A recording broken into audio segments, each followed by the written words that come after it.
This is 757 Saturday Sports Talk. Here are Matt Hatfield and Coach Ed Young. Oh my, how much I would pay to Don't do even that ask. to Ed Don't Young. even think about it. That ain't happening. Put Ed Young in some mayonnaise. Oh, that would be just – That wouldn't happen. I don't see any situation where that would occur and happen. Now, I did the ice bucket challenge years ago. I'm not doing a mayonnaise challenge. ALS. It was for a good cause. Yeah, but not the mayonnaise. And you really didn't do it properly. But that odor will stay forever. Oh, yeah. PJ Fleck of the Minnesota Gophers, who took down the Hokies of Virginia Tech. We'll talk a little bit about Virginia Tech football and other items with Dwight Vick, who will join us in the second hour of our show. We've had Dwight on before. And we also have David Glenn. He formerly of the ACC Sports Journal, now the David Glenn Show, to talk more about college football, college basketball. A lot happening in the world of sports. Good morning, Edward. You're rocking your Notre Dame. Oh, there it is. He's got the Notre Dame. I'll let him play it. Here we go. They beat Georgia. Hugga took care of the dogs, and they're on to the semifinals to take on, guess who? Penn State's Nittany Lions. What a matchup. Yeah, a matchup that'll be a snoozer. 14-13 slobber knocker. Run the ball, get out of there. There's that great. And it's actually my two favorite teams. Yes, Dan. Thank you, Dan. Thank you, Coach Malloy. We got to get Coach Malloy on the show, too, by the way. You have to participate in the Mayo Challenge. Yes. Thank you. Oh, yeah. I'll watch Dan get dumped with mayonnaise by his players on him. I'll do that. Yeah. I'll contribute to the fundraiser. No. I think Dan means he wants you to do it with him. You come out there to no. The Patrick Henry people would be like, "Who's this Joby?" No, Dan needs to do it. We want to see you and Dan do it. Dan'll he'll if you do it with him. See, look, he even said you, Coach. He's talking about you. No, yeah, it'd have no flavor if it were me because flavor. We don't need what we want. Flavor Flav? Come on, we don't need no flavor. By the way, I saw Flavor Flav was there, wasn't he? Am I mistaken? Where was he last night? Was he there? At the game? Just saw Flavor Flav somewhere. Where did I see? He was scrolling across my Twitter timeline last night. I'm telling you, I saw him. I'm not making this up. I think he was there. He was somewhere. Now, me thinking you know who Flavor Flav is I do know who he is. Oh, okay, because I would never put that one on you, Flavor Flav. And it's okay. He's not in your circle. That's why I would feel. I didn't say he was in my circle, but I saw him there. I saw him somewhere. He wasn't there. This is an ignorant thought. Uh-oh. I'm glad there's not a bowl. Go ahead, let it out. I'm glad there's not a bowl game called the Toilet Bowl. Could you imagine what they do to the winning team there? Oh gosh, he's a losing coach. What about the Pop-Tarts Bowl? Did you like that? Yeah, does the winning team get Pop-Tarts? I heard they give them the players get bags of goodies at all these bowls. Yeah. And I think I heard that they got like lifetime supply of Pop-Tarts. And they had some kind of Pop-Tart dessert, like it was a Pop-Tart ice cream bar, something of that nature that they had for the media people. There you go. Thank you, Jim Heath. Jim Heath watching the show, our good pal, Jim Heath over there from Hampton. Yes, celebrity guest in the middle. I thought so, Flavor. I thought that's right. Thank you, Jim. Wow, I wasn't imagining things. They should have dumped the mayonnaise on Flavor Flav. Ed was not paying attention for his New Year's, which is nothing new. So. Well, I'm just gonna say this, and it's kind of editorial. Oh boy, I used to love all the bowl games, but now with the playoffs, the bowl games mean nothing. And they've taken a hit. I will give you that. They've taken a hit. Plus the fact that I put 25 cents on every bowl game and I've lost. That's your fault. You shouldn't have done that. 90% of them, because players are not playing. They're all over here. They're which ways. Eliminate the bowls except for the playoffs. Increase to 16 teams. Put all each except first round at home. Did you see those Virginia Tech fans last night at the bowl with the Duke's Mayo Bowl with Minnesota? There were tons of Hokie fans. What else are they going to do on a Friday night in January? What else are they going to do? Most teams, not all, when their team goes to a bowl, their fans, as an excuse for their fans to go and party it up. And nothing wrong with that. That's kind of what the idea of being in a bowl is. Right. But the pure idea of the bowl really don't mean nothing. Plus, when you got teams 6-6 playing 6-6, and in Louisiana, as in Monroe's case, they had They were 5-7. They played the Army because Marshall they had to pull the whole Marshall team out because they were down to managers and cheerleaders and they couldn't play them. So that it just needs to be eliminated. It just does. I thought you were going to rant about your New Year's, that you don't like going out and celebrating it, the whole ball, the whole 2A. I thought you were about to go on one of those rants. So no, this New Year's was a great New Year's because now nobody's going to believe this. I do have video of it. Oh, please don't share. I was at a church service.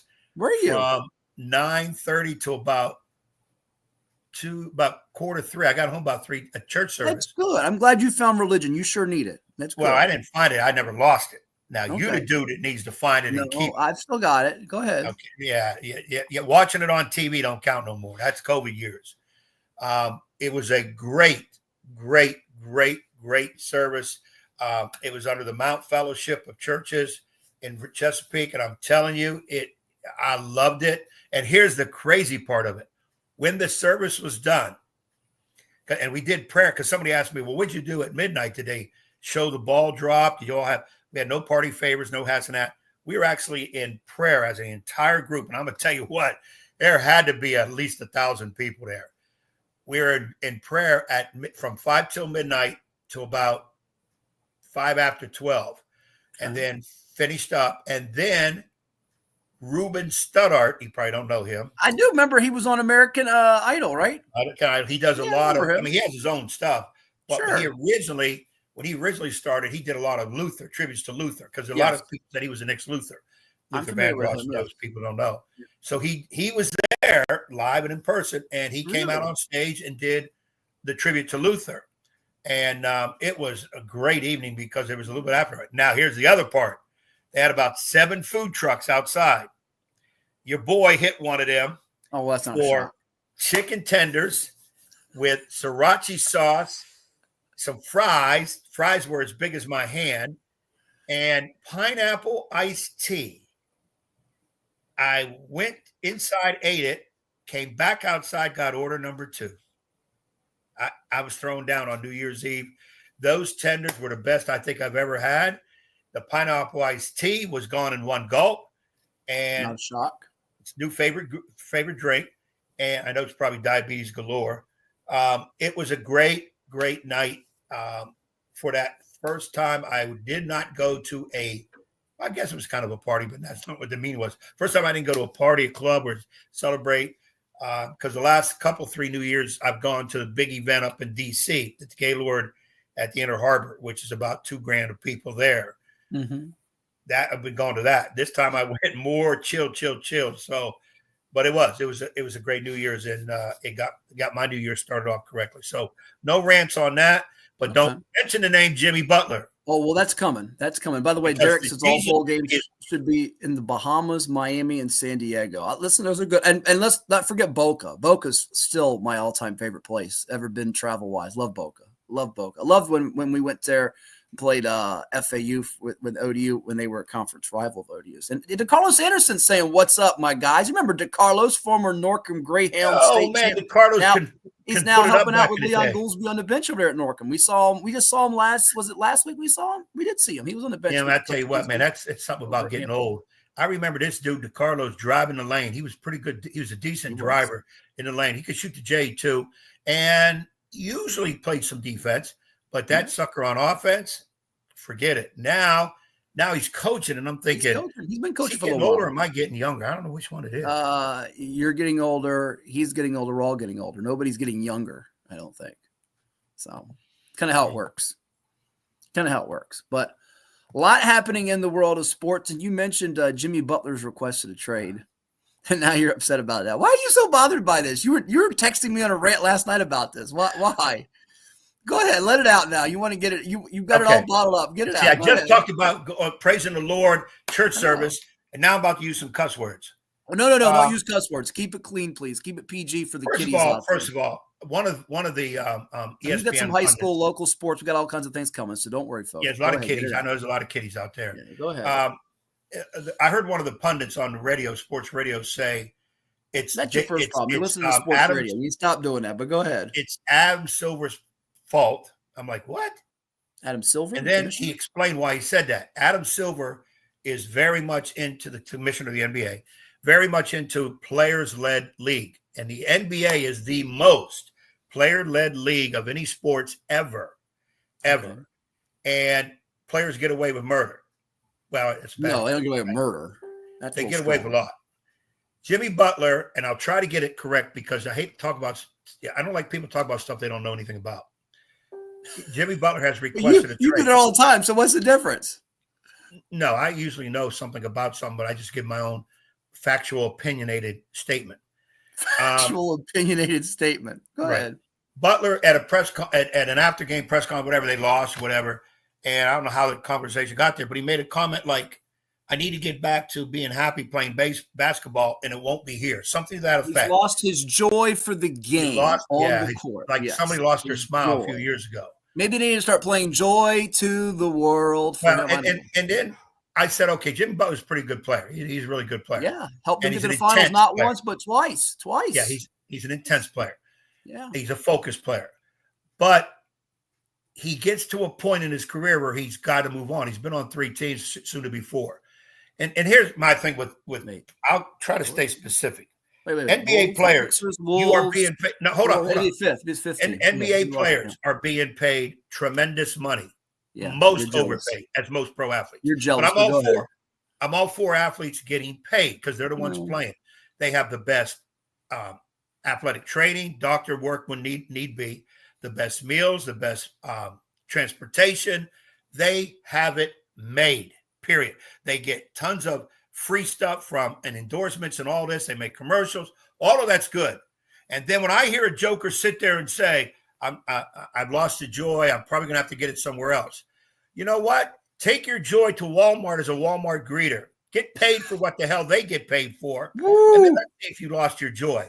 I'm tired of pro athletes thinking they dictate everything that goes on, and then the owners allow.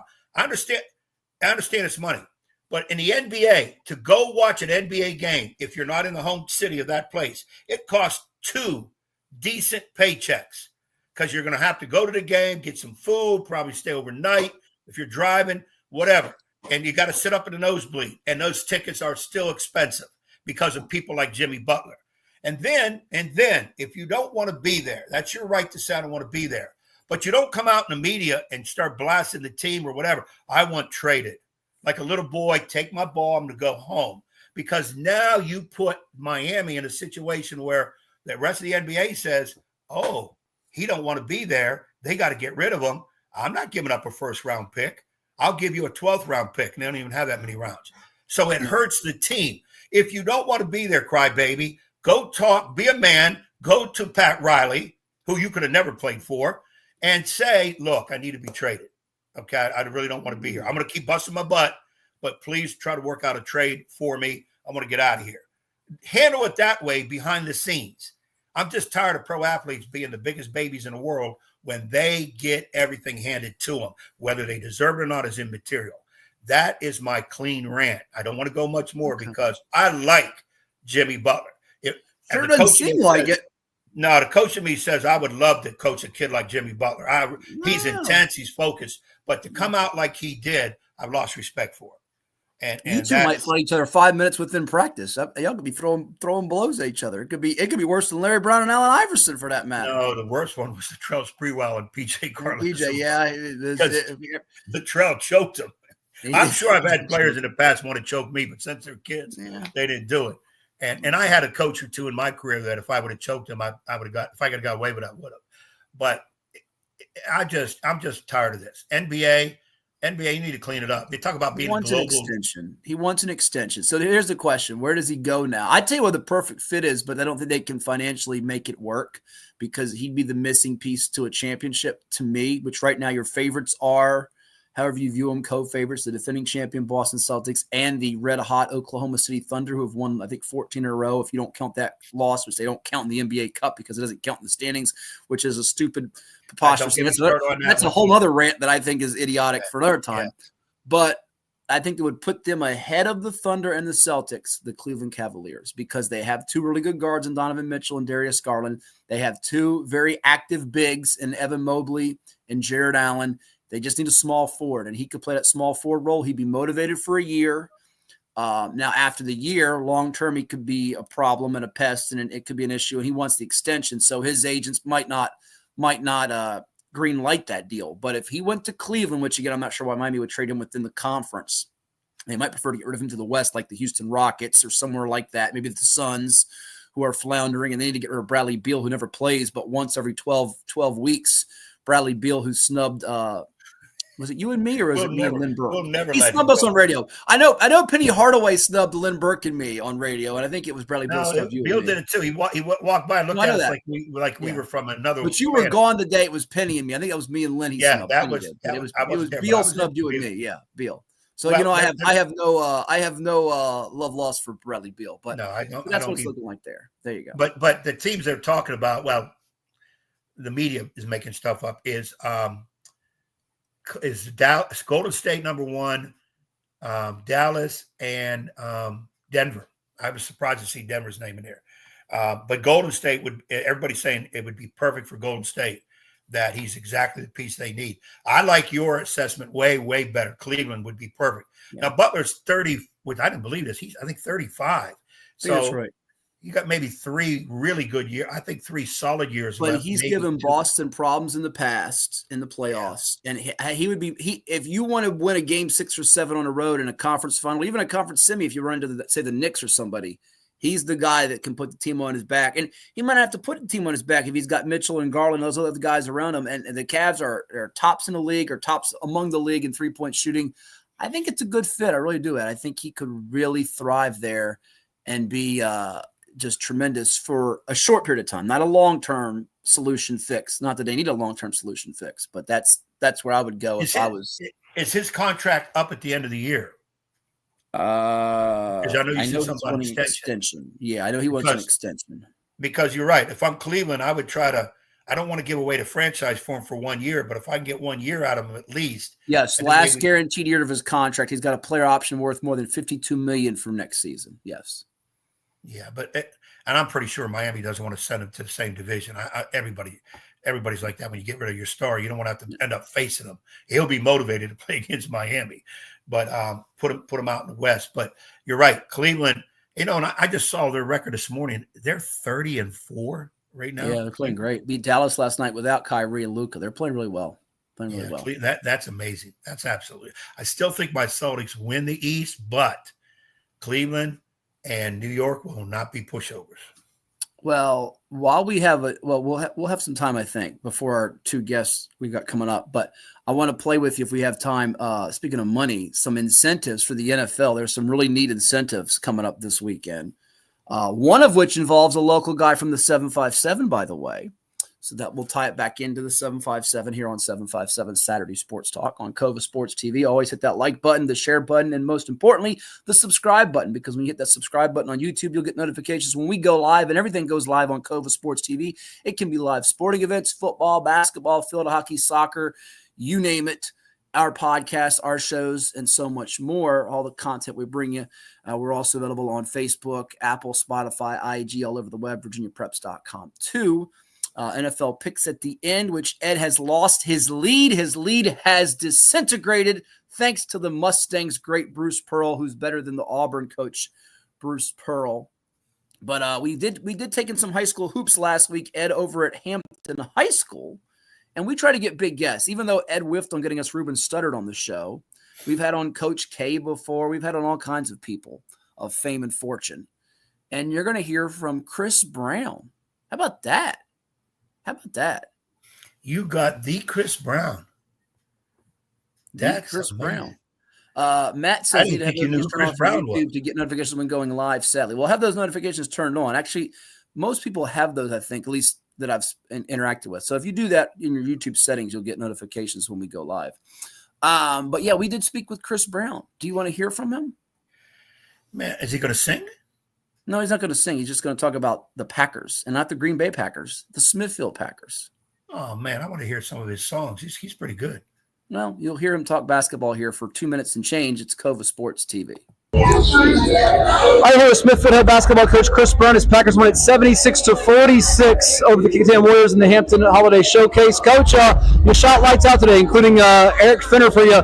20 points, 6 threes, 4 in the third quarter. That's the best you've shot the ball. You knew this group was capable of it, but you shot lights out today. Yeah, no, I mean, he's been really plugging in all summer long. I mean, I was telling my coaches in the fall, I just told him I saw something different in him. He's been really confident in his shot, and his teammates have been doing a good job of, creating seams where he gets a good open look, and I'm just proud of him. He's very capable of having days like that. Hopefully today won't be the only one. And you could have 3 or 4 of the guys certainly get MVP honors today. One of your main players, Jaden Wiggins, legend, scored at halftime, but I thought to start this third quarter, he helped set up his teammates. He was looking to create, not just score for himself. Absolutely. One of the things that we talked about prior to coming over here today is that when we have 11 or 12 assists in a game, it's kind of hard to beat us.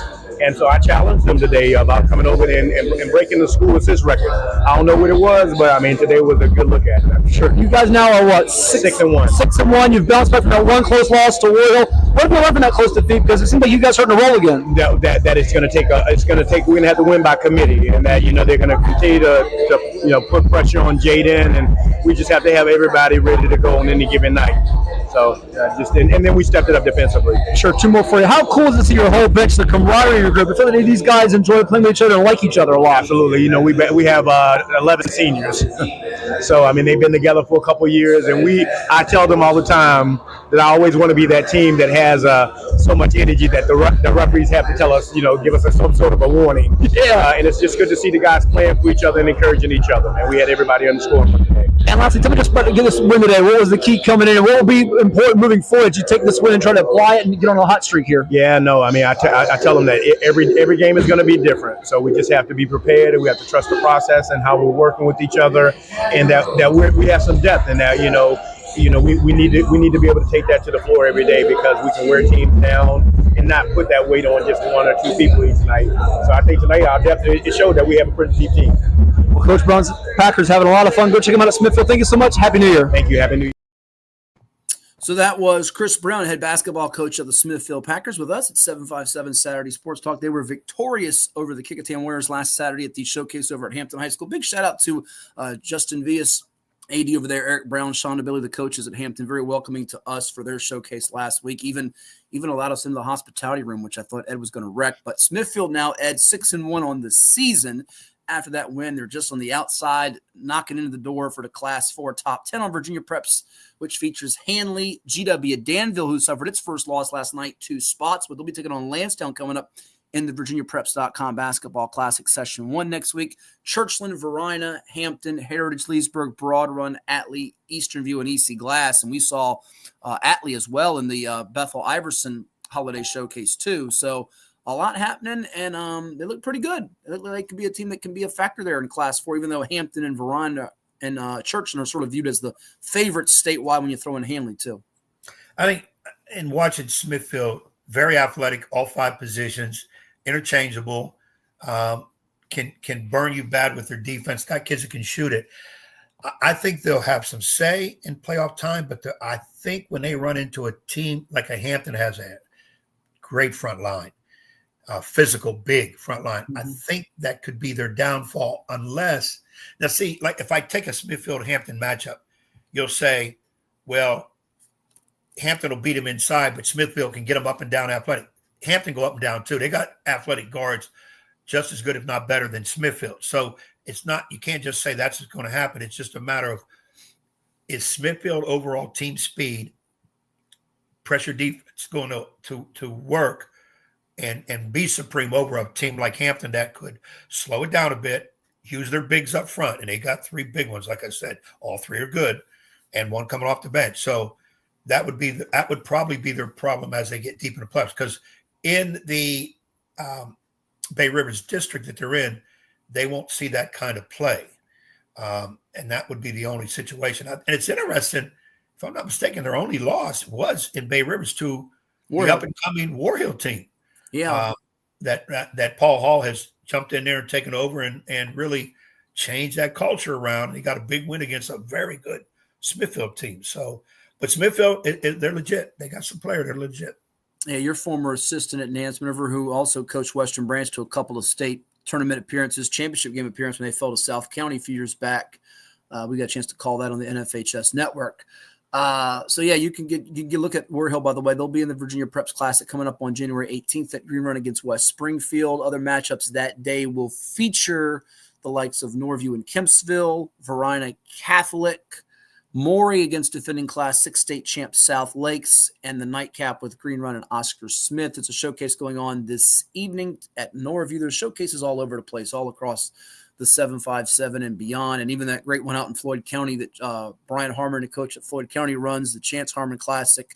We're going to take a quick time out and come back with more. You'll hear from a couple more of the victorious coaches and players from that Hampton showcase last week, including the head basketball coach at Green Run, Kenneth Harris. His Stallions beat the host Crabbers, and his point guard, Kassidy Jackson. We've got David Glenn coming up at the top of the hour to talk college football and college hoops with us. Plus, we have Dwight Vick also in the next hour of the program to talk about the Hokies and what he's up to, Victory Life. And he's got a cousin, by the way, who's coaching football now. I'm not sure if you've heard of some guy named Michael. So I'm sure Ed will dive into that with him and behold the green and gold NSU Spartans. But we're going to hear from a couple of sponsors that make it possible for us to do this with you each and every week, including One Life and DQ. And we'll be back in just a bit here on CoVA Sports TV at 757 Saturday Sports Talk. We'll interact with you in just a moment.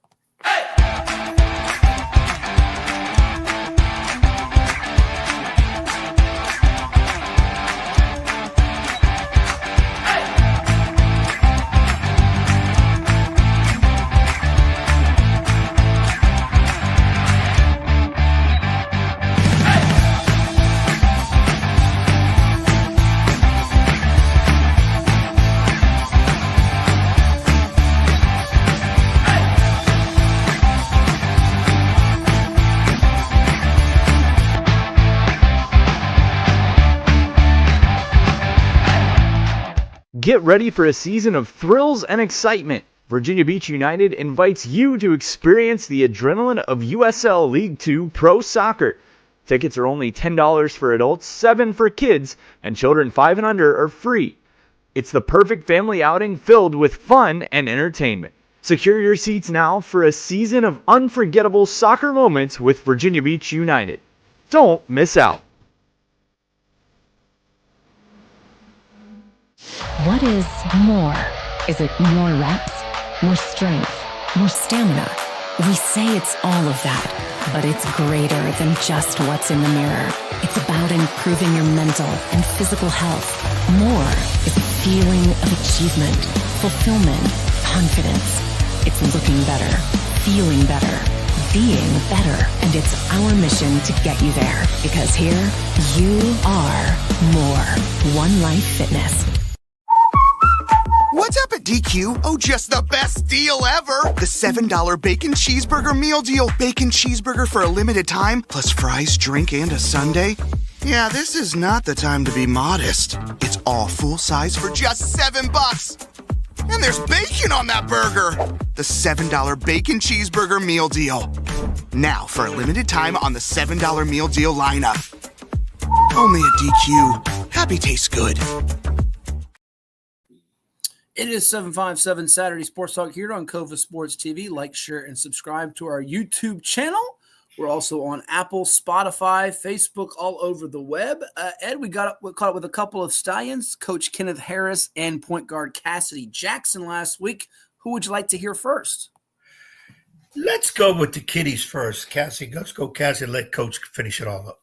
All right, here is the senior PG for the reigning two-time Region 5A champion Stallions, trying to take the next step and compete for the Class 5 championship. They lost in the semifinals a year ago to Woodside. Here's Cash Jackson. He was the Gary Smith Monstar MVP. That was awarded in honor of Gary Smith. You remember him? He was a former player of the year at Hampton who passed away several years back. Let's give it a listen with Cash Jackson on CoVA Sports TV. All right, here with the senior floor general of the Green Run Stallions, Kassidy Jackson, 55-46 win over the Hampton Crabbers as you get the MVP honors with 19.7 steals. How did it feel to respond from a 9-0 deficit and put your team on your back down the stretch, win this game against the defending state champs in their building today? It feels good. You know, we came out slow in the first half, as you can see, and this is my first game back, so I started off slow also. And I feel like that affected my team, but came out in the second half and we executed. You said first game back you had your wisdom teeth pulled. How much did that hurt?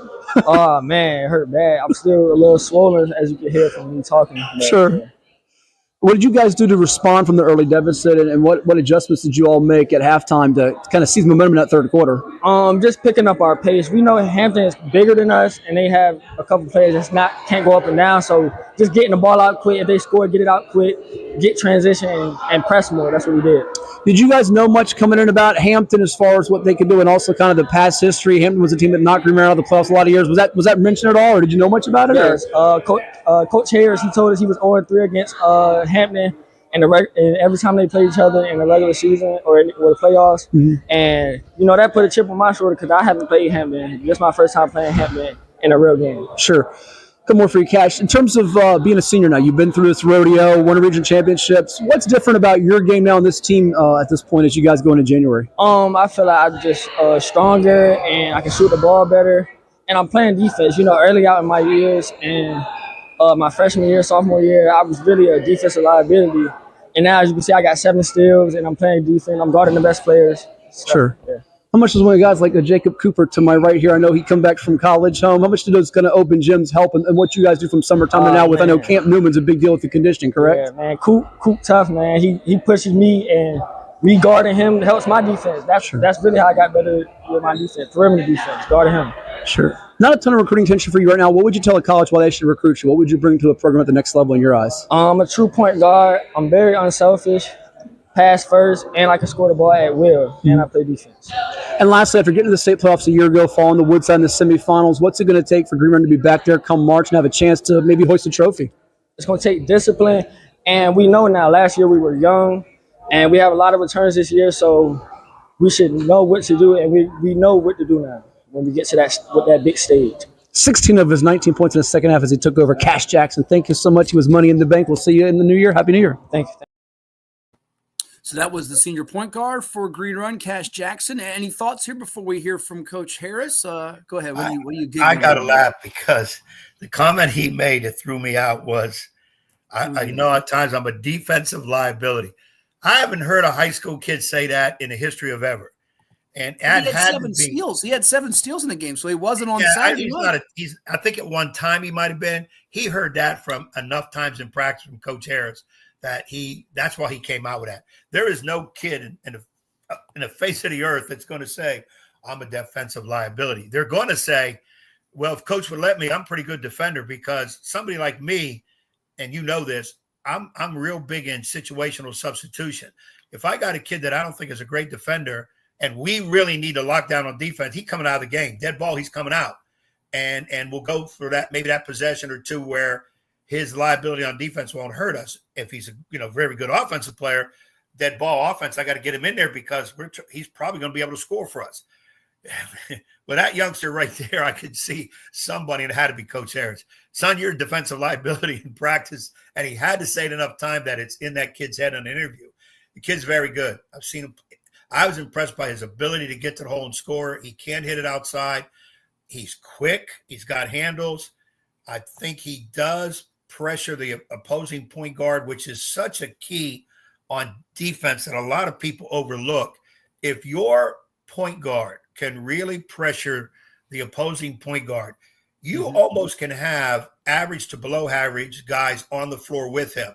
Because if you cut that head of the snake off of the point guard, it's going to disrupt the offense greatly. And he can do that. He has the ability to do that. And I thought the kid was a neat interview, and I really enjoyed watching him play.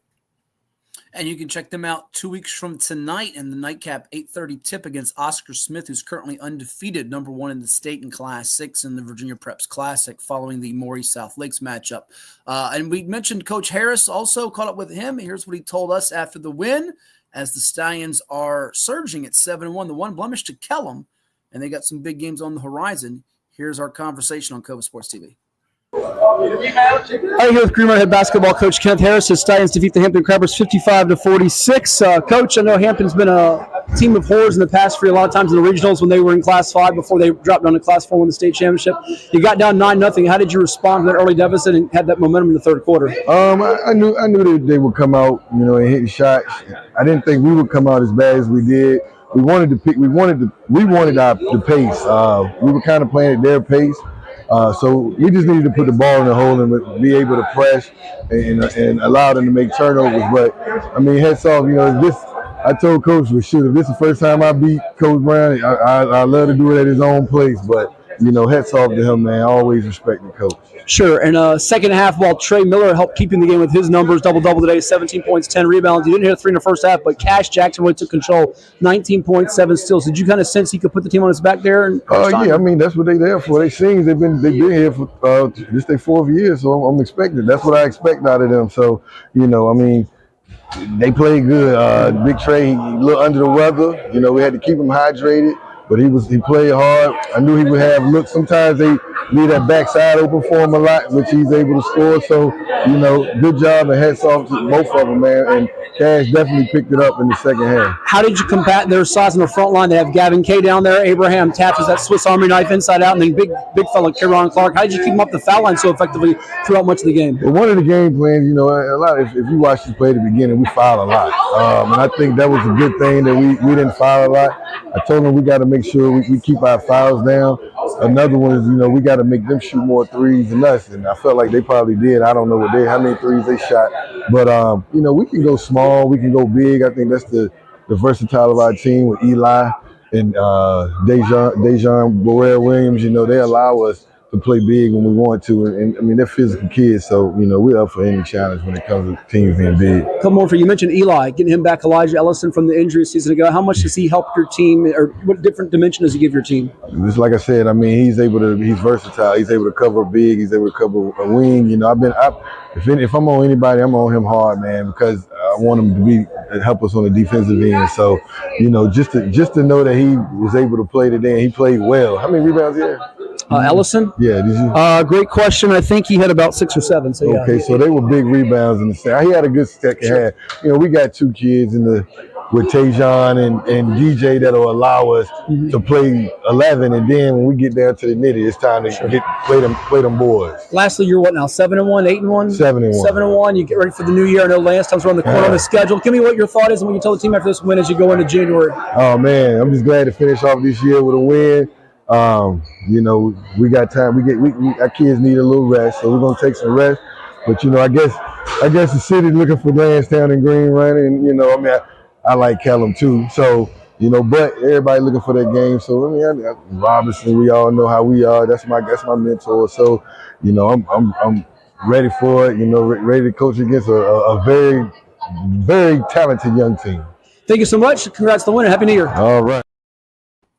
So that was Green Run head basketball coach Kenneth Harris as the Stallions are 7-1. Big matchup coming up next week with Lansdowne, as that's, we had some early buzz matchups in terms of the city bragging rights or district bragging rights. You had right out the bat, Ed, with Woodside and Hampton, 2 defending state champs. Kings Fork and Oscar Smith will be one people circle in the Southeastern later on in the calendar. There will be some Norfolk games to kind of decide things, whether it be Norview and Maury or Lake Taylor and Maury or Lake Taylor and Norview. Some games coming in the second half of the Eastern District slate, but this is really the one people are always circling in the beach, as I think Coach Harris and Coach Robinson have probably split or thereabouts in their 30, 32 meetings. They tend to alternate, it seems like, who wins all time lately. They both have state level caliber programs, and Lansdowne probably doing a little bit longer than Green Run, but both can really be factors in the state tournament if they get there. Yeah, I think with in the interview with Coach Harris, one of the first things was, beating Hampton, especially on their floor, because Hampton has been their nemesis. I guess they have been like Michigan is to Ohio State. Ohio State. Wow. Yeah, and just made all the Buckeye fans happy. They're ready to take it out on you, Notre Dame, if they get there. Go ahead. Well, I hope we play Ohio State in the championship. I really do. They need another butt whooping. But the difference is those games were in the playoffs. So Coach Brown still has that little bit of edge. And of course, they won't meet the playoffs anymore now. Hampton's a 4, Green Run's a 5. But and the other thing, be careful, Coach, because you were quick to mention Lansdowne, and you should, because Lansdowne and Green Run preseason are the 2 teams up there. But you also quickly put in Kellum. We had Coach Norm Hassell last week on here.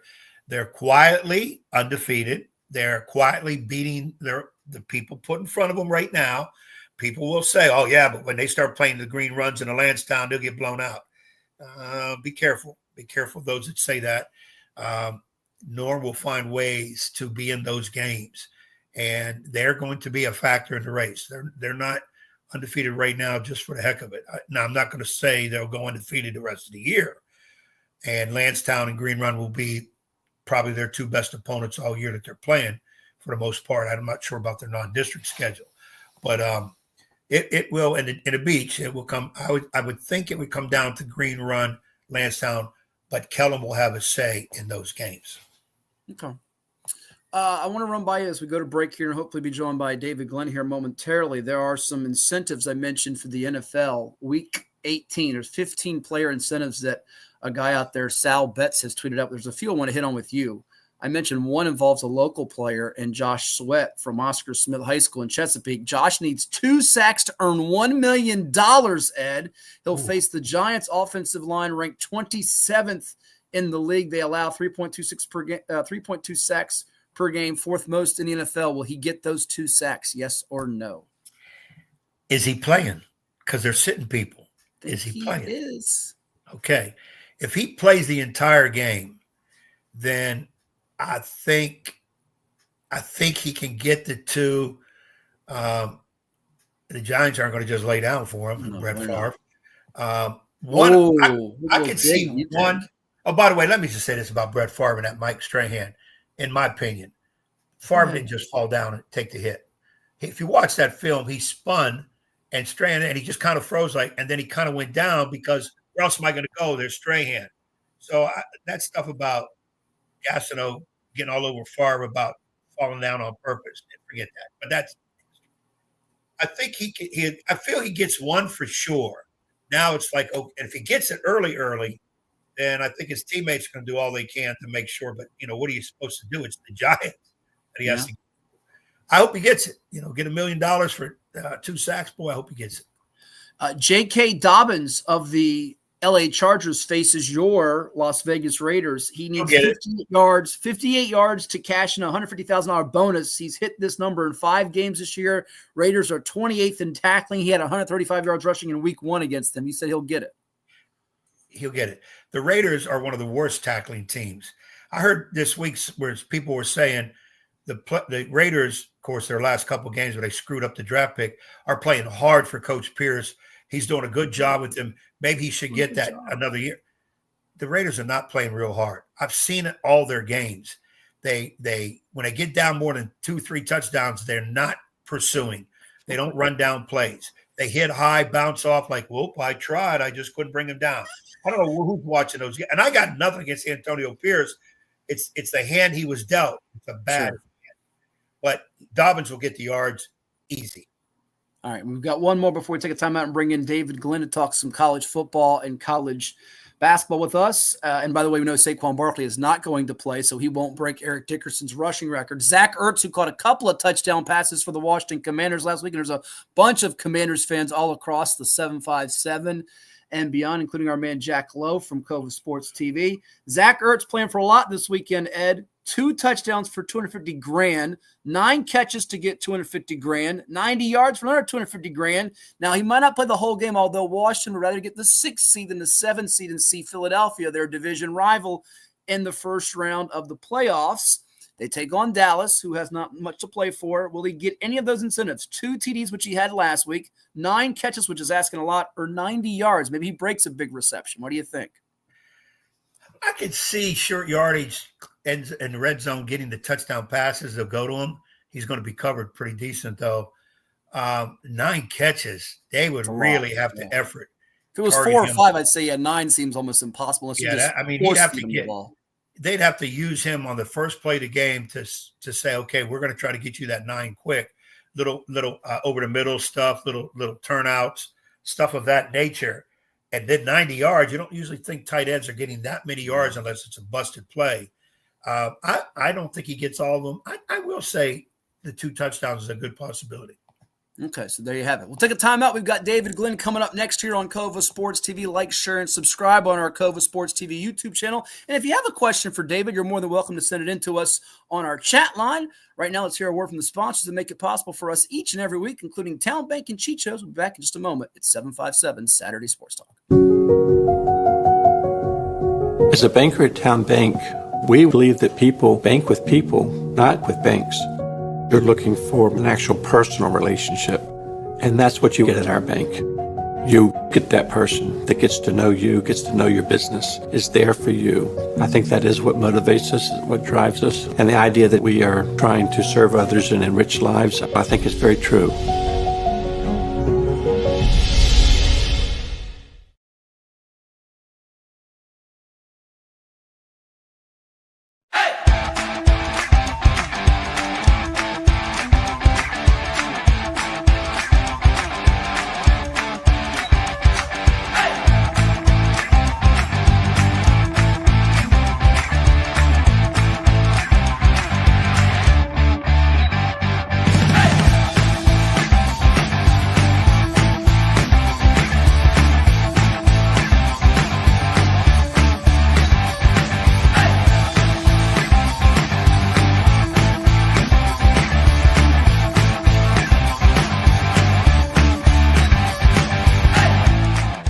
CoVA Painting. We don't just paint, we transform spaces. Visit CoVApainting.com or call 757-550-7357 and mention the Sportsplex for 10% off of projects over $1,000. And now back to Matthew Hatfield and that evil basketball coach. Blast you, Ed Young!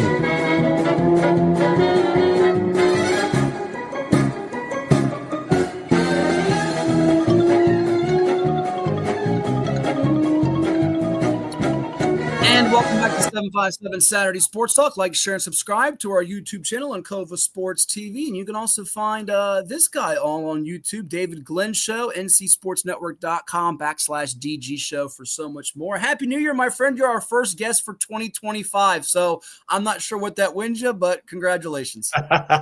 Well, Happy New Year to y'all. It's great to be with you as always. Congratulations on your success and the growth of your show. It's always fun to be with you, Coach, and Matthew as well. Yeah, our pleasure. You've been coming on with us for many years. We can go back to our radio now turned podcasts and YouTube and internet days where we have a lot of great feedback when you come on. I want to know what's really captivated you here. The college football season's coming to a close now with the playoffs. Ed's already gone on a mini rant this morning, not as long as his Jimmy Butler rant about the bowls meaning next to nothing now, including one from our stadium, Virginia Tech, losing in the Mayo Bowl to Minnesota last night. But in the college basketball season, which has some intrigue, which we'll dive in with you here in a little bit. But what's kind of captivated you here in either sport so far as we're moving the calendar from December 2024 to January 2025? Yeah, I'd say the starting point is that I'm just happy that we have a broader, larger playoff. You know, there's an upside and a downside to every approach to any postseason in any sport.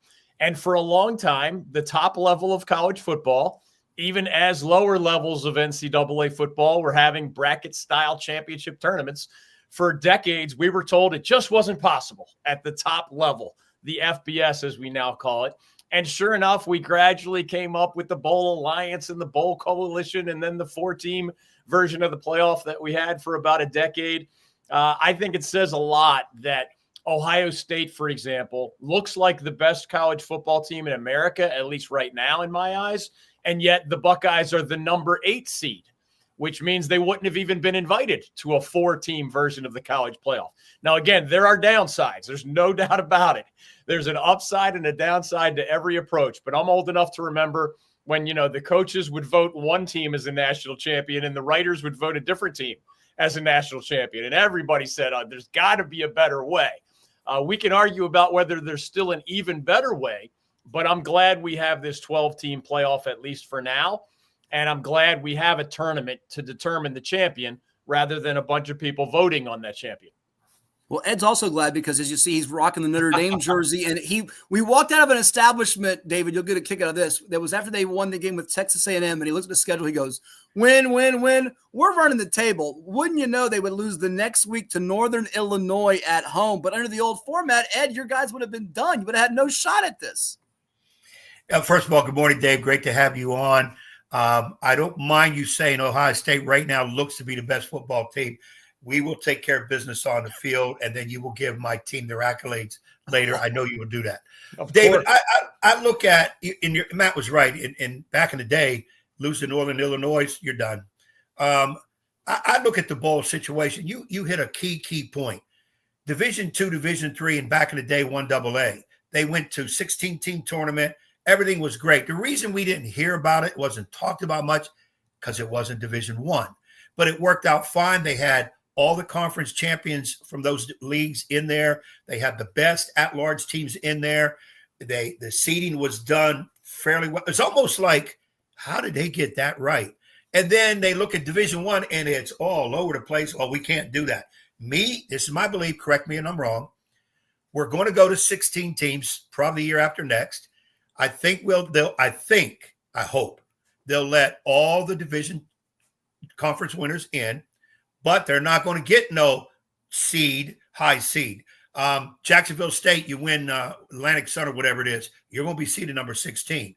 And maybe the number 3 from SEC is going to be seeded 4th. Okay, I ain't got a problem with that either, because I want to see, hopefully on paper, the 2 best teams meet in the championship game, if that's possible. I know there's going to be changes, and you don't want to tell me this. The 4 teams that had the byes, the higher seeds, all lost in the last round. That is going to resonate. David, tell me about some of that stuff I'm just mentioning.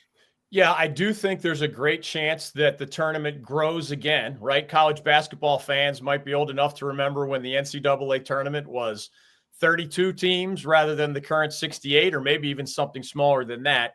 And even at those lower divisions of college football, we've seen the expansion of the tournament from what was maybe once 8 teams and then 16 teams and then 24 teams or whatever. So I do think over time, I don't think it'll happen next year because all those deals are in place. But after next year, we're going to have this huge debate about what the new system is going to look like. I think you're very likely to be correct about the expansion from 12 beyond that, probably 16.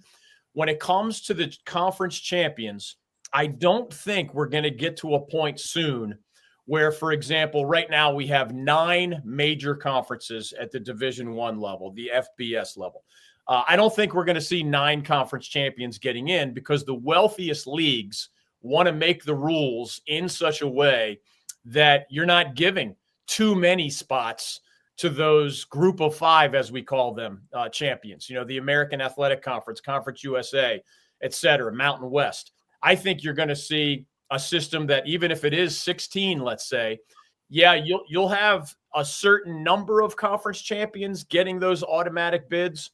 But I think you're going to see more at-large bids. And, of course, those at-large bids by committee, a vote of committee, are going to come largely from the SEC and the Big Ten, the 2 leagues that are making the most money, and they get to have a huge voice in making the new rules, but also the Big 12 and the ACC, the other 2 leagues in what we call the Power 4 conferences in football. So I think what we're going to see is kind of a hybrid of all those things that you just suggested. It'll just be 2026 before we see, a major shakeup. Yeah, you made a great point in terms of Big Ten, SEC, all the power money. That's they got the TV contracts. It's almost where I can see the SEC and the Big Ten going a little bit crazier, grabbing a couple of those power teams from the ACC, Big 12. Now they got 25 each. That's 50. More than likely, your national champion every year would be in that 50. And say to the NCAA, thank you, but no thank you. We don't really need you for football. We have all the we have all the power teams. We have East Coast, West Coast, North, South. So we're going to get the TV markets and break away. I could see that. And that was talked about years ago where football would somehow gravitate themselves away from the NCAA so that they can dictate how they want it run. And I really think that's kind of how this is looking. It's just going to take a little bit of time in terms of that happening. But you see ACC and Big 12 teams, of those better ones, kind of looking about how can they get into those 2 conferences because everybody sees where it's going. Yeah, right now, for example, we have ongoing lawsuits where Florida State wants out of the ACC, Clemson wants out of the ACC. Those lawsuits, as we tried to tell everybody, it was not going to be a quick resolution. I practiced law for a long time, and I tried to warn everybody, especially the Florida State fans, telling me how there was some magic wand where the Seminoles were going to be able to leave and leave without penalty. I told them that was a bunch of rubbish, and now they know that I was right about that. It's a complicated set of circumstances. But you're right. Everybody, not everybody, almost everybody would love to be a part of either the Big Ten or the SEC. And Coach, I do think, I don't know when it'll happen, but I do think there's going to come a time, because one thing we've learned about college sports and really many other things here in the good old United States of America is if you follow the money, you end up being right about a lot of your guesses and projections. And the reality is that college football at some point is going to want a system that more resembles the NFL. And keep in mind, we're already halfway there. I mean, we're semi-professional. What is the only postseason in all of college sports that is not governed by the NCAA? It's FBS level football. Every other postseason tournament in every other sport, including FCS football, D2, D3, it's all governed by the NCAA. Even the playoff we have now is not governed by the NCAA. So that's part of that breaking away that you were describing a minute ago. What I think will evolve into, again, the timetable is harder to predict, but whether it is, 2 24-team leagues, one of the reasons the NFL is so popular is that fans identify with stars and key players, and you understand rosters in a way that, because there are so many college football teams, nobody can possibly know the star players on every roster the way you can in the NFL. Where if major college football evolves to a point where there are these two mega conferences, totaling maybe 24 plus 24, maybe America would follow those 48 college football teams to such a closer degree that if there's just a game between Team A and Team B, they're more likely to tune in because they know more about the guys at Ohio State or Alabama or these other power programs than they could possibly know right now, because the entertainment and sports dollar is splintered among so many teams, right? We have, 70 or so teams in the Power Four right now. We have more than 100 at the FBS level football teams. And so I think you would see sort of a concentration of TV dollars following sort of an NFL model, right? The NFL has the AFC and the NFC. Maybe the college football ranks will have the Big Ten and the SEC. And whatever new members they add, whether it's Florida State, Clemson, maybe a UNC, the best of the Big 12, maybe Notre Dame at some point gives up its independence to be a part of this new mega league. Who knows? I don't think that's on our front burner, but I do think if we, talked again, at the end of this decade, we may be closer to something like you're describing there. We're talking with David Glenn. He's the host of the David Glenn Show. Check him out, David Glenn Show, ncsportsnetwork.com/DG Show. Our guest here on 757 Saturday Sports Talk on CoVA Sports TV. As you see on the screen there, the Final Four is set with the 6, 7, 8, and 5 seeds. Penn State taking on Notre Dame, Ohio State taking on Texas. A couple of ACC teams got through, David, and Clemson and SMU. Clemson bounced by the Longhorns, and SMU bounced by Penn State. Of course, in the Big 12's case, Arizona State took Texas to overtime with a wild comeback. But I want to hit on this with you to kind of salvage the ACC and Big 12. And right now, the SEC's in panic mode. If Texas, which is a newbie to the league, does not get to the championship game, oh my goodness, Greg Sankey and company will be going, what in the world here? But are those leagues saved by having these big mega personalities as coaches? Certainly Dabo Swinney was that for Clemson for a long time. Now it's Bill Belichick in Chapel Hill at UNC. You got Deion Sanders at Colorado. What keeps those conferences keeping up with the Joneses, if you will, with the SEC and Big 12 in your SEC and Big 10 in your eyes? Well, they're not keeping up financially. They're probably not keeping up either when it comes to the sort of baseline elements that add into TV contracts. And that is not as many people watch, generally speaking, ACC football games or Big 12 football games. If the three of us researched, let's say, the 50 most watched college football games, put aside the bowls, just say the regular season, overwhelmingly that top 50 most watched games would be Big Ten games and SEC games. And that's why TV partners are willing to pay more for those products. Now, every time Dabo Swinney gets it going at Clemson, or Mike Norvell, not last year, but the previous 2 years really had it going at Florida State. Maybe Bill Belichick works some magic at UNC. We'll see. At different times, it's different schools in the Big 12 that kind of emerge as, the way Arizona State did this year.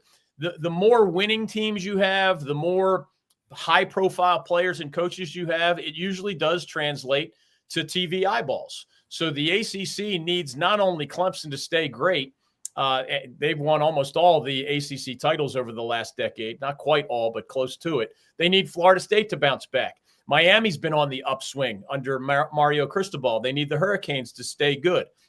Obviously, the Belichick factor is one that everybody's watching at UNC. This is a 17-team Atlantic Coast Conference now in the sport of football. And at times, they become not irrelevant, but less relevant, certainly in football. And heck, this year, the ACC has been really struggling compared to its historical standard in men's basketball. So the current commissioner of the ACC, Jim Phillips, has to be really nervous because he knows that we're living in a world where the most money, football is kind of the tail that wags the financial dog. And the ACC has always been considered kind of a 1B league in the sport of football. But the ACC has often been considered the best league in men's basketball, which is also a huge revenue producer. And right now, it's not even close to being the best league in men's basketball. So if you're struggling in football, struggling in men's basketball, you have some problems on your hands. The ACC's bowl record this year is horrifically bad. They were happy to get SMU and Clemson into the playoff. That was very helpful. But the way the ACC lost that SEC basketball challenge with that ugly record, man, it's been as shaky. I've been covering the ACC since 1987. And this is about as shaky a combination of football and men's basketball as I have seen in those 37 years. Well, I want to go there with you, David, and I'll let Ed jump back in here, and we'll get your thoughts on the Final Four for the playoff and also some more college hoops. I'm sure Ed has a couple questions on that for you. But I was just speaking with a bracketologist guy yesterday who said, this is what he told me. You tell me if he's wrong. He said, right now, as we sit here on January 4th of 2025, he only sees 4 definites in the NCAA men's tournament for the ACC with Duke, Clemson, Pitt, and SMU. Now, Louisville, which just got the win over Carolina at home, can work its way in. UNC can work its way in. But you look at the Big Ten, and I said to him, who wins the Big Ten regular season? You got UCLA now. You got Washington playing Maryland. This league is so humongous, and the SEC has just been incredible right now. But it's hard to fathom. You could have 8th, 9th, 10th place teams in the SEC and Big Ten make the NCAA tournament. And this year, the ACC, it might have more than, 3-4 teams that are guaranteed? It's crazy because remember a long time ago, the Atlantic Coast Conference was an 8-team league or a 9-team league. And it was so good in men's basketball in the 1980s that there were times that the Atlantic Coast Conference got 6 of their 8 or 9 members into the big dance. And that wasn't just like every once in a while. It happened multiple times. Imagine if you get 5 out of 9 or 6 out of 9. I mean, that means the majority of your teams are going. Now, you can't just get 4 or 5 or 6 in when you're now this 18-school monstrosity, thanks to repeated expansions, including this past year when you added Cal and Stanford and SMU. I agree with the starting point of that conversation. Obviously, Duke is one of the best teams in the nation. Pitt and Clemson, I think, are really good this year and are going to be tournament teams as well. SMU probably will end up in the big dance. Long way to go. But I think Carolina and Louisville also have a really good chance to end up there. 6 out of 18 would still not be a great number, relatively speaking. The more members you have, the more you want to be that league that you were just describing, where maybe you get 9 or 10 teams in. There was that crazy year in the Big East years ago where, it felt like 3/4 of the Big East members were in the same NCAA tournament. We know this is not a vintage year for the ACC, but with conference play really just starting to ramp up now, I remind folks that Carolina, for example, has a win over UCLA on its resume, has a win over a Dayton team that I think is going to be, maybe even a top 25 team, but certainly an NCAA tournament team. When you have 2 or more non-conference jewel victories on your resume, you could be 12-8 in the ACC and still make the NCAA tournament. So I wouldn't count out Louisville, wouldn't count out Carolina. But I absolutely agree with the premise that the ACC is not as good as it usually is in men's basketball, and it's nowhere near as deep as it usually is in men's basketball. Crazy stuff, Ed. Hey, Dave, I want to go back real quick. Kind of time is of the essence for you. Football, back into football. One of the things I'm hearing off and on throughout the year is strength of schedule. Oh, you didn't play nobody. And Notre Dame is now taking that hit, where back in the day they were playing the greatest schedule in the world. Now they're taking a hit for it. I'm thinking to myself, with conference play, you get 8, 9 games already set. In college football, you only usually have 12. So you got to, let's just say 3 games got to be scheduled. Now, you notice most of the power teams, they'll try to play 1 or 2 powers, but they try to put that directional university team in there somewhere for a win. We know what that means. Do you foresee maybe soon, and I know there's legal stuff to it also, where, okay, you have your conference schedule, but the committee is going to set up everybody's 3 non-conference games. So we get more of a number 2. Last year, Big ACC play number 2, Big 12, SEC number 5 is playing Big 10 number 5. So now we can kind of take some of that. Well, they don't play nobody. But are the schools going to allow that? And, of course, money talks if they do that. Yeah. Can you see something like that happening? Football, well, maybe more. If that hypothetical we discussed earlier, the possibility of an even bigger SEC and even bigger Big 10, maybe they each have 24 teams or whatever. So now you've got this 48-team monstrosity. As you said, every money talks, right?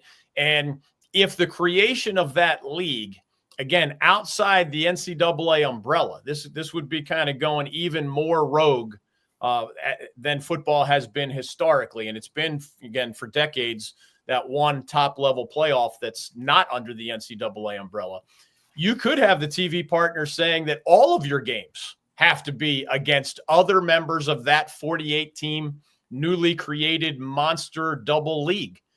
So anything is possible when it comes to how these schools need money, right?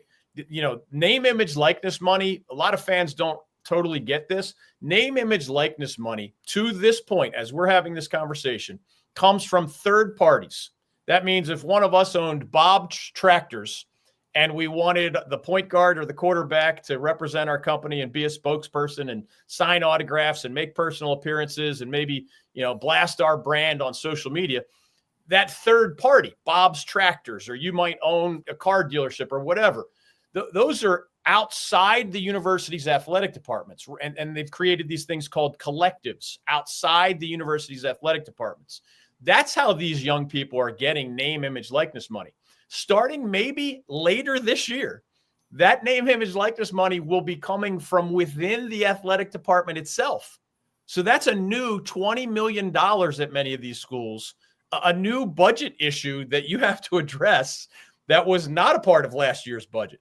So I think you're going to see more and more of a willingness to bend over backwards for your TV partners so that you can make up for that revenue shortfall. And one way that you could bend over backwards would be to agree to a plan where your TV partners say all 12 of your games will be against someone else among these 48 well-known brands. And because they want TV inventory that counts, they know almost nobody watches Power. Only the diehard fans watch Power University against Directional University.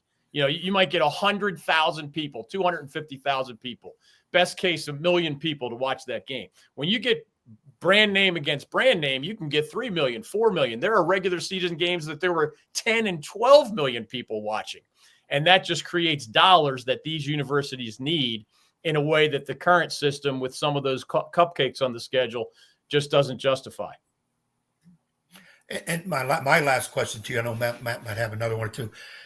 With all this stuff with football, every football, as you said, that's the tail. That's the one that's the lead ship, whatever. But basketball at some schools is big because they don't have football or their football is not a big deal. Is there ever going to be some kind of harmony where they can do something with a team with basketball, but yet with their football thing is completely different? And again, with the two powers, 48 conference, I could see that happening. But how do you look at it in terms of, is it like, oh man, we feel sorry for ACC basketball because football's dominating, that's just the way it's going to be? How is that ever going to be harmonized? It's a great question. I think, gosh, if we were sort of kings for a day a long time ago, as all of this stuff started getting into such bigger money than it used to be. I wrote an article about what coaches were paid even 20 years ago. That's 20 years ago, not ancient history.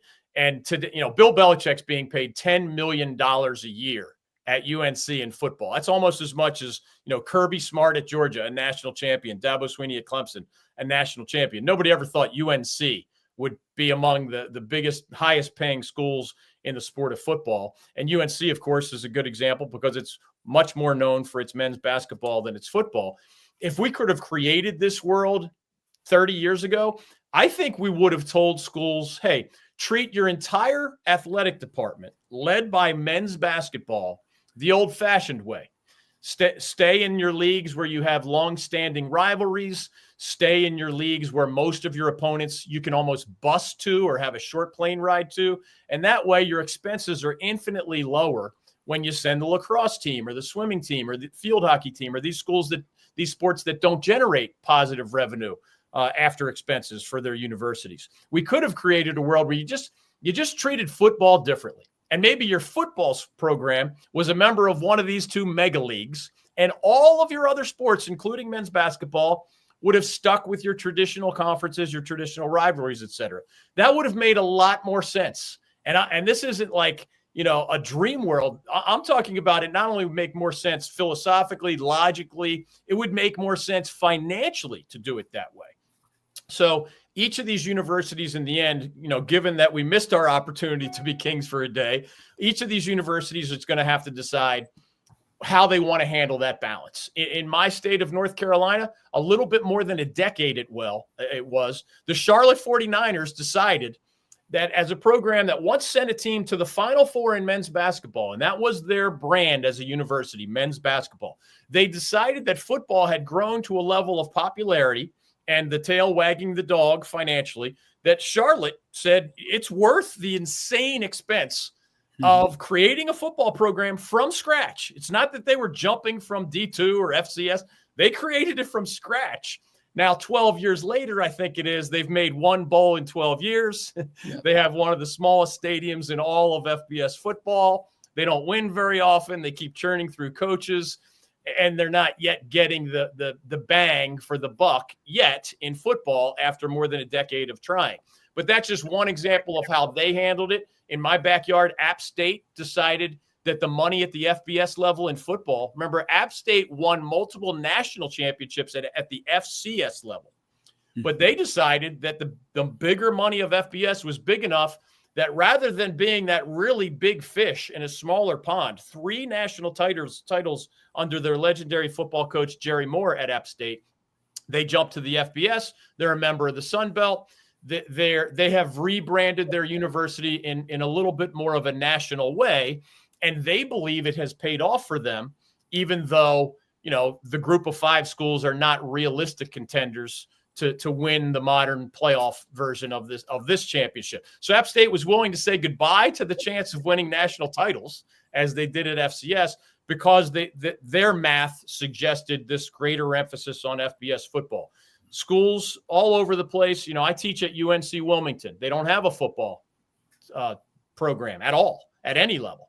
Have they debated the wisdom or not of adding football because of its prominence? They have. They have not pulled the trigger the way Charlotte did. And nobody claims to have the single one correct answer. It's complicated, man. Like, it's really, really, really expensive to have an FBS level football program.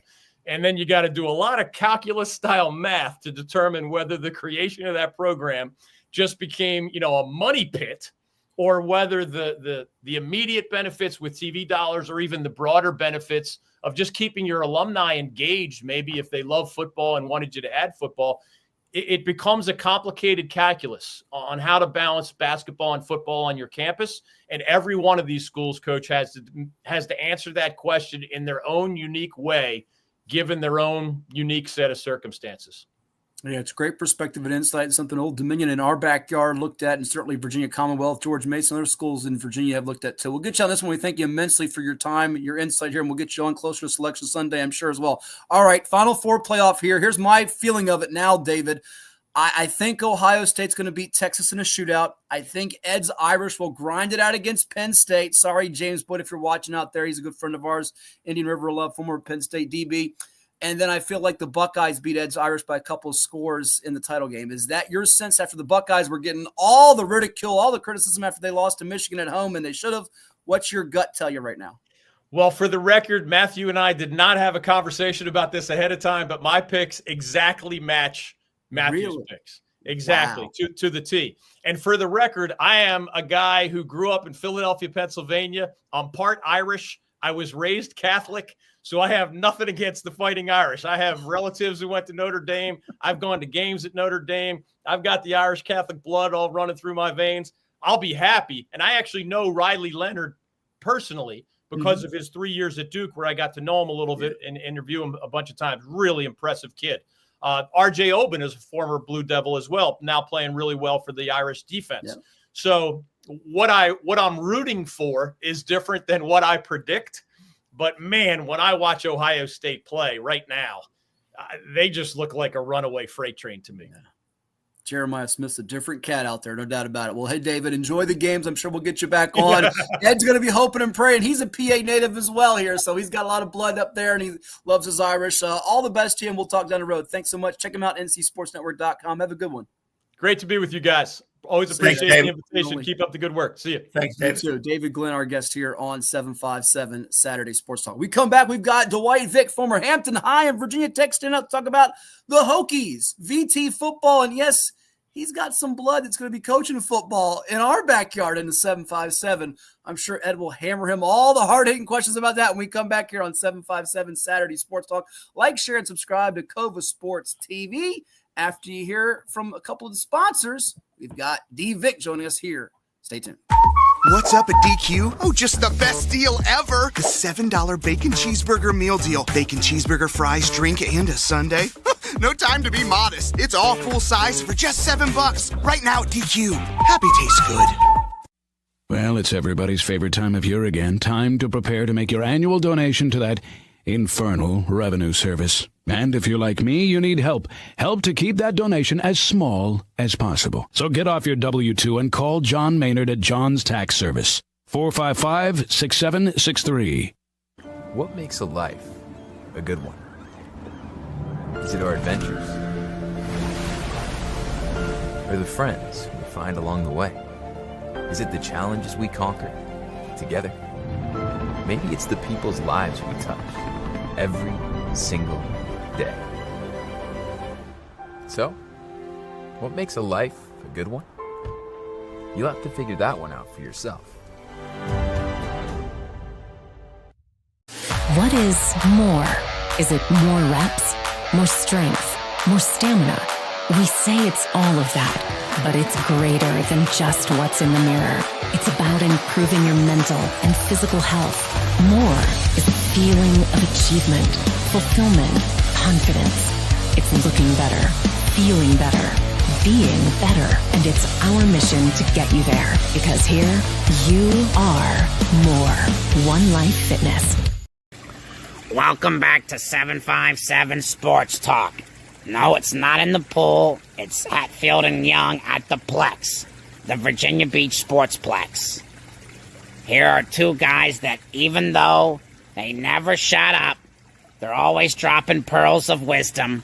Matt Hatfield and Coach Ed Young.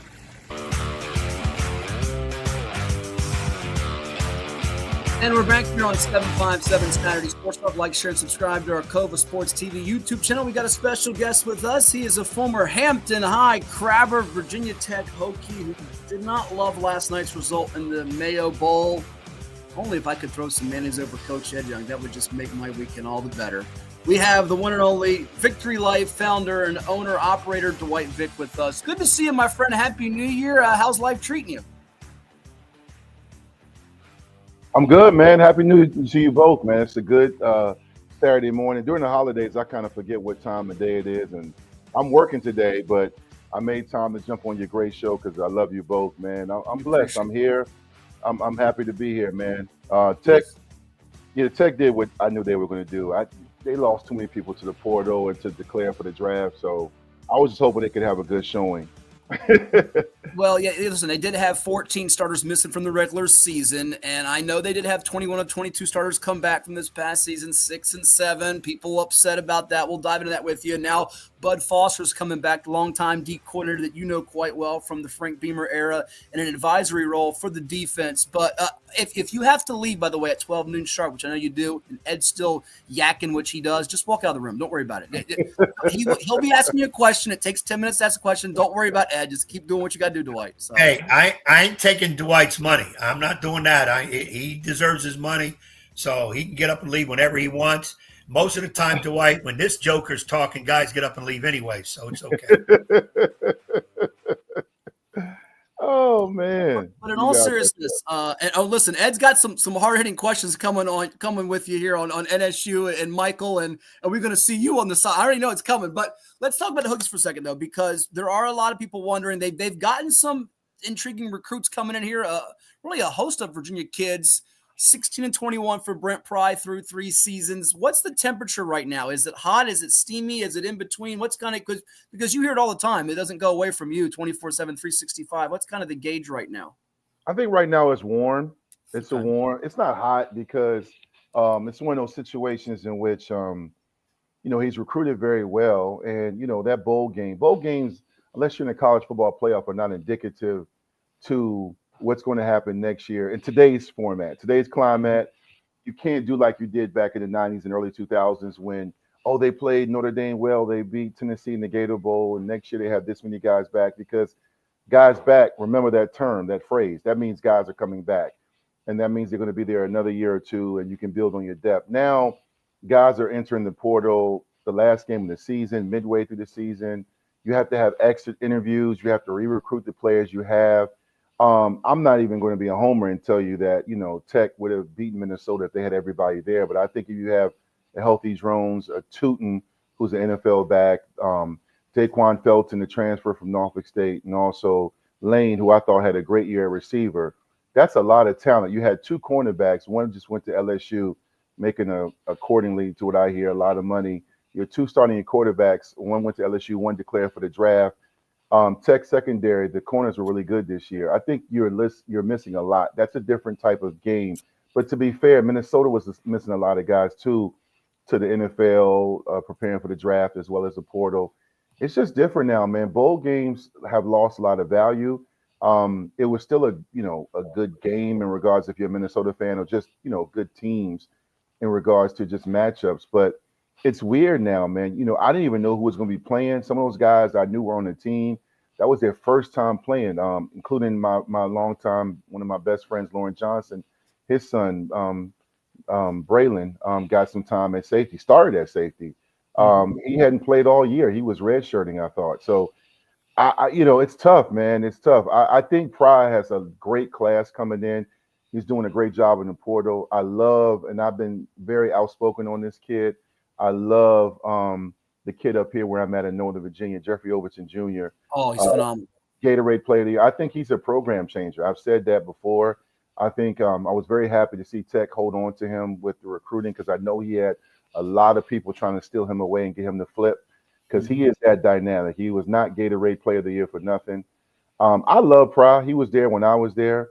I think he gets it. I just think sometimes you got to have the right pieces around you. Everyone talks about, I played for, Ed and Matt, you guys know this. I played for 2 Hall of Fame coaches, and Mike Smith and Frank Beamer. And the both things about them that stand out, even now as I get older, upper in my age, is that they had Hall of Fame staffs with Danny Mitchell and Coach Mann, Coach Woodrow, Coach Gumpton, Coach Gilliam. God rest Danny Mitchell. So I love that guy. And then you look at Beamer, Billy Height, Kavanaugh, who recruited the 757 area, Steinspring, who's the head coach at Roanoke College.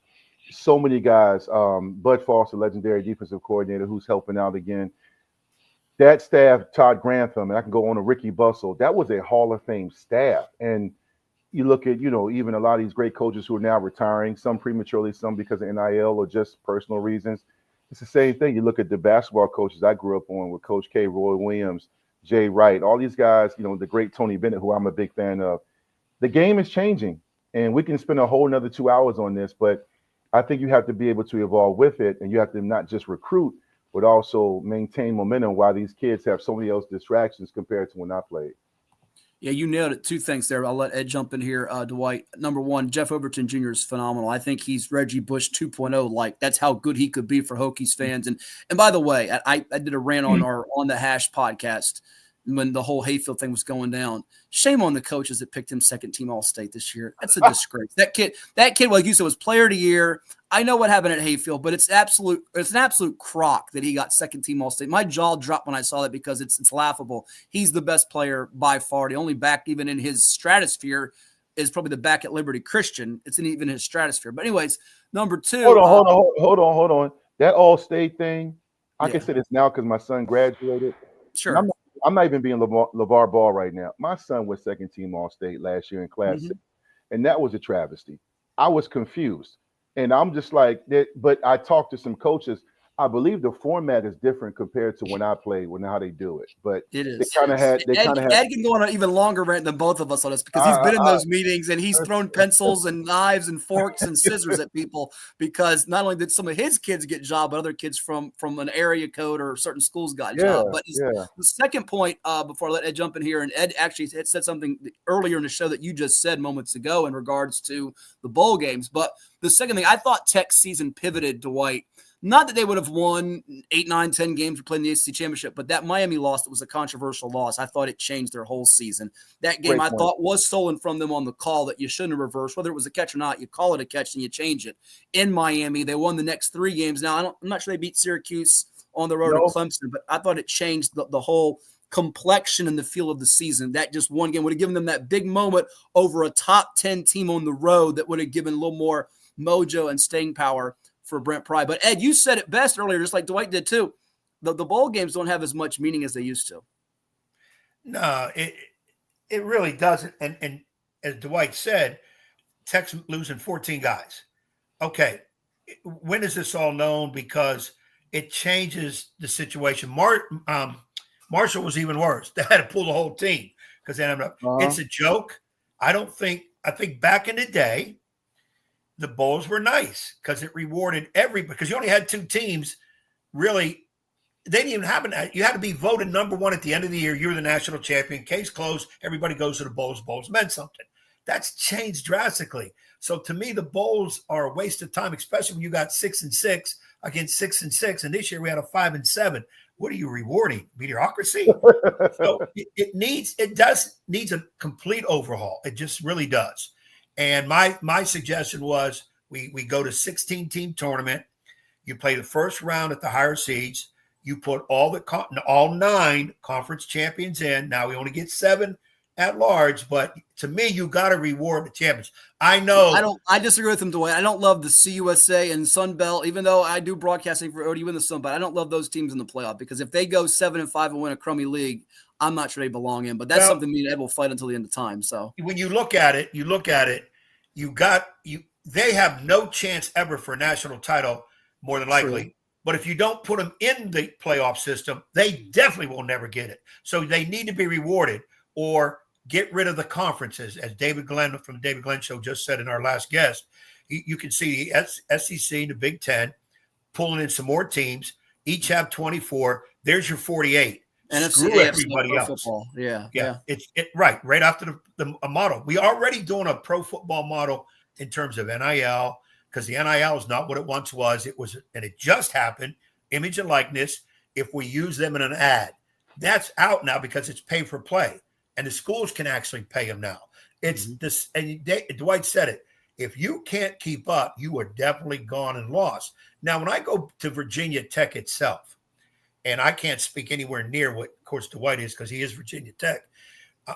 I'm Notre Dame, even though I didn't go there. My thing is, at one time when the ACC was a good, very good football conference, not a power, but good, Virginia Tech had a little bit of national flair, Southeast, a little bit to the Midwest especially. That has definitely gone now. And it's almost like if you're not an SEC or Big Ten, as David said, those people get, who's playing? But when you say ACC and Big 12 now, it's like, I got to go cut the grass. I think Tech with Pry, and I hate when people talk about getting rid of coaches because I am one. I think David, in changing his staff, he fired some people. I think that's shot number one. Hey, you better do something because we're about to do something. So you change your staff. Now he changed his staff. Now what has to happen is they got to start winning so people can say, damn, he did a good job. He changed his staff. It helped. That was the problem. And it may not have been. If he does, it changed the staff and it doesn't work, now more eyes go on him like, okay, we need to make a change.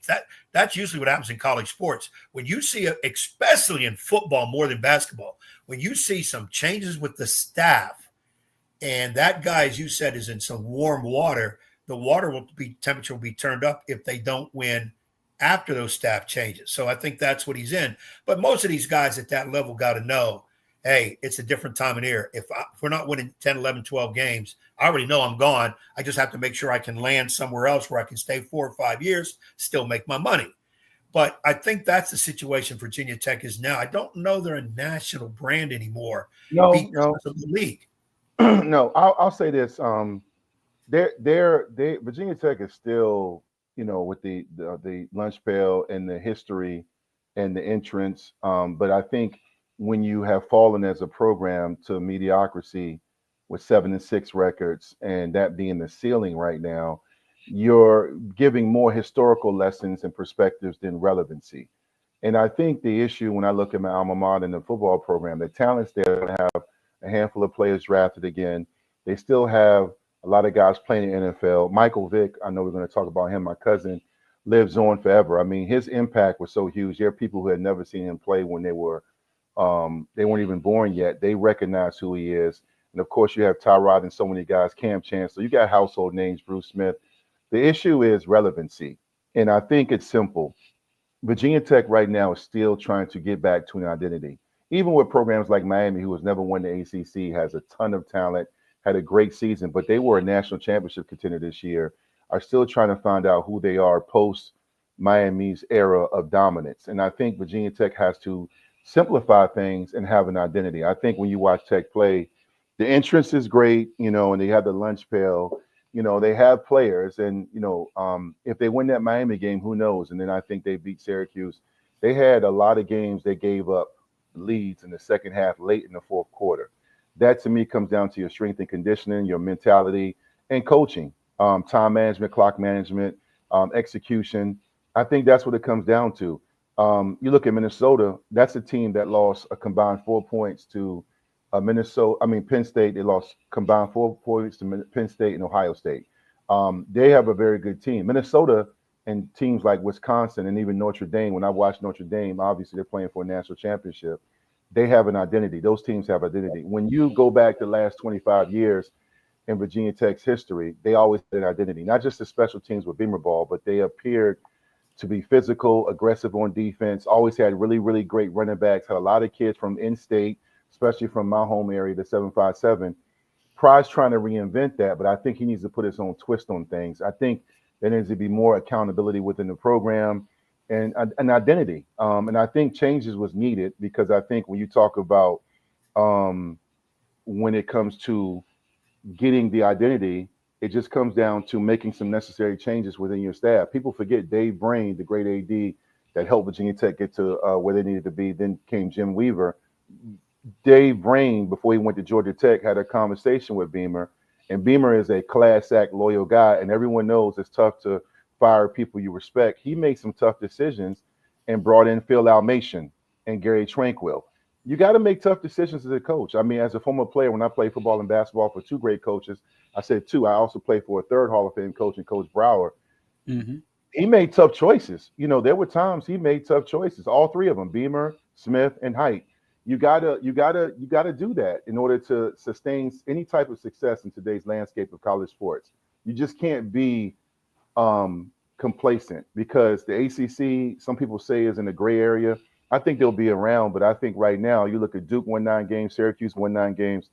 In the ACC, where you could have won that conference this year, or at least played for a championship. This is not your dad's Clemson team. Virginia Tech underachieved mightily. Well said. Well said. Ernest Mitchell chiming in with us too. Ed, go ahead. All right, now Dwight. Okay, let's call it what it is now. I got to ask the hard-hitting questions. Oh, here he goes. Michael Vick, named head coach, Norfolk State University. Great move by the university. I was at Matt and I were both at the conference. Michael's very humble. He could tell he don't like all that fanfare stuff. He don't. He doesn't. That's what I do. Very, I'm his spokesperson. There you go. Okay, and see, this is what I'm getting. I've been wanting to known to spill the beans on things that are going to happen in the future, like a swarmy here. So I'm already going to put it out there. Dwight Vick is on staff at Norfolk State. So don't tell me, oh, Ed, hold on, wait a minute, Ed. I like what I'm doing. I don't want to get involved in all that craziness. But it's clear. Dwight Vick is on staff. Now, the question is he going to be out there on the line showing those guys how to get it done, how this Vick on the line did it, as opposed to the one that was throwing? Or is he going to be the quality control guy, making sure everything, because it's Michael's first time, okay? Or is he going to be the guy who knows the administrative type assistant, because Dwight knows all about the NIL, how the portal works, and he's eyes over everybody else. So he'll be there, Mike Lombardi, is what you're saying. Okay, yeah. Michael can concentrate on the thing that he's being hired for, coach the damn team, and then have the right people around you, because everybody knows. I was gracious enough to win 500 games, and they always ask me, what do you attribute to? A, I've been around a while. B, players. C, assistant coaches who gave up a lot to do what I need to have done to help me, because I can't do it by myself. So Dwight, that I gave you all this time to think, what position is Dwight Vick taking at Norfolk State so we can get excited about another Vick coming? Okay. All right. So obviously people know this is why I love jumping on, because this is never boring. You guys are entertaining. You're right about the fact Mike doesn't like the spotlight. He has always walked in humility. He doesn't, when you watch the evolution of a black quarterback, his documentary that did well on Amazon Prime, he still is overwhelmed and kind of flattered by the fact that so many even new age quarterbacks, like Jaden Daniels and CJ Stroud, call him the GOAT and look up to him. His influence is eternal, and he's an iconic figure. But, me and him talked a lot about this situation. I'll say this before I get into my thoughts on Mike taking the job. I will be involved in some capacity. Victory Life, my practice, and Victory Life Youth Sports, my 501c3. I have two businesses. Victory Life has been a movement that's really taken off. I'm a licensed therapist, but I do mentoring. I do speaking engagements. I have my own podcast. It's really just the last 5 years because of people like you guys have really empowered the movement. So I'm based out in Northern Virginia. I do want to expand my business to the 757. I've been trying to do that for years. Just hasn't worked out right, just because of, I have a small team of people up here in Nova. So there's been some conversations about me coming on in some capacity from a student wellness, mental health, life skills piece, because I really am excelling that. I talked to my longtime friend, and he wasn't my teammate, but he was to me the GOAT at UVA and at Hampton High and Heritage High School, and Elton Brown. I know he's going to be involved. At least that's what I'm hearing and talking in some capacity with coaching the line. But again, everyone has not been officially hired yet. So I'm not at liberty to speak too much about that, just based on labor laws and things like that. But I'm going to be involved because one of the things me and Mike have always talked about, we had our podcast for 3 years before he started doing his stuff with the documentary. And then, of course, I was at Tech a couple of years with him. He was a redshirt and I was a senior. And then I came back and helped coach after I got cut from the Ravens in the strength and conditioning program with Mike Gentry. We've always regretted the fact that we couldn't play together. They weren't going to burn his red shirt, my red shirt senior year. And then, of course, he got drafted, took Tech to that national championship game. And then, he went on and he actually, I don't tell this story much at all. I think I rarely told it, but he reached out to me his first year in Atlanta. I had just gotten married and he asked me to come and live with him and just be around him in Atlanta. And I never did it because I was just starting my family. And I regret that because, I really feel like, I have a big influence on him and we have a special bond, a brotherhood, even though we're cousins, but I love him. I'm proud of him. I think his story is remarkable because I think when you look at everything that he's been through, and accomplished, and even some of the adversity and some of the issues he had, his story is one of inspiration to so many people in Virginia and beyond. I think that's why he's loved, and yet, he still wants to pour into the community and give back. I'm excited. My dad went to Norfolk State. I grew up going to the Battle of the Bay. My mom is a Hampton University grad back when it was HI. She got her master's from Hampton University as well. I grew up going to the Battle of the Bay, eating chicken sandwiches wrapped in aluminum foil and seeing the step shows and the band. So I'm an HBCU baby. My mom also taught for 4 years at Norfolk State as a professor in biology and other sciences. So I grew up on Norfolk State and Hampton University's campus. I grew up hearing my father yell, "Behold the green and gold," for years. So it's a bit of a homecoming for both of us. I'm very emotional and very excited for Mike. Ed, so I don't have much breaking news, but Dwight Vick will be involved in some capacity because I want to be involved. Me and Mike could never play together. Maybe this is the arrogance in me because I'm humble myself, but I always felt like if I would have played in that national championship game, I would have won, even though I can't guard Peter Warwick and I can't catch passes.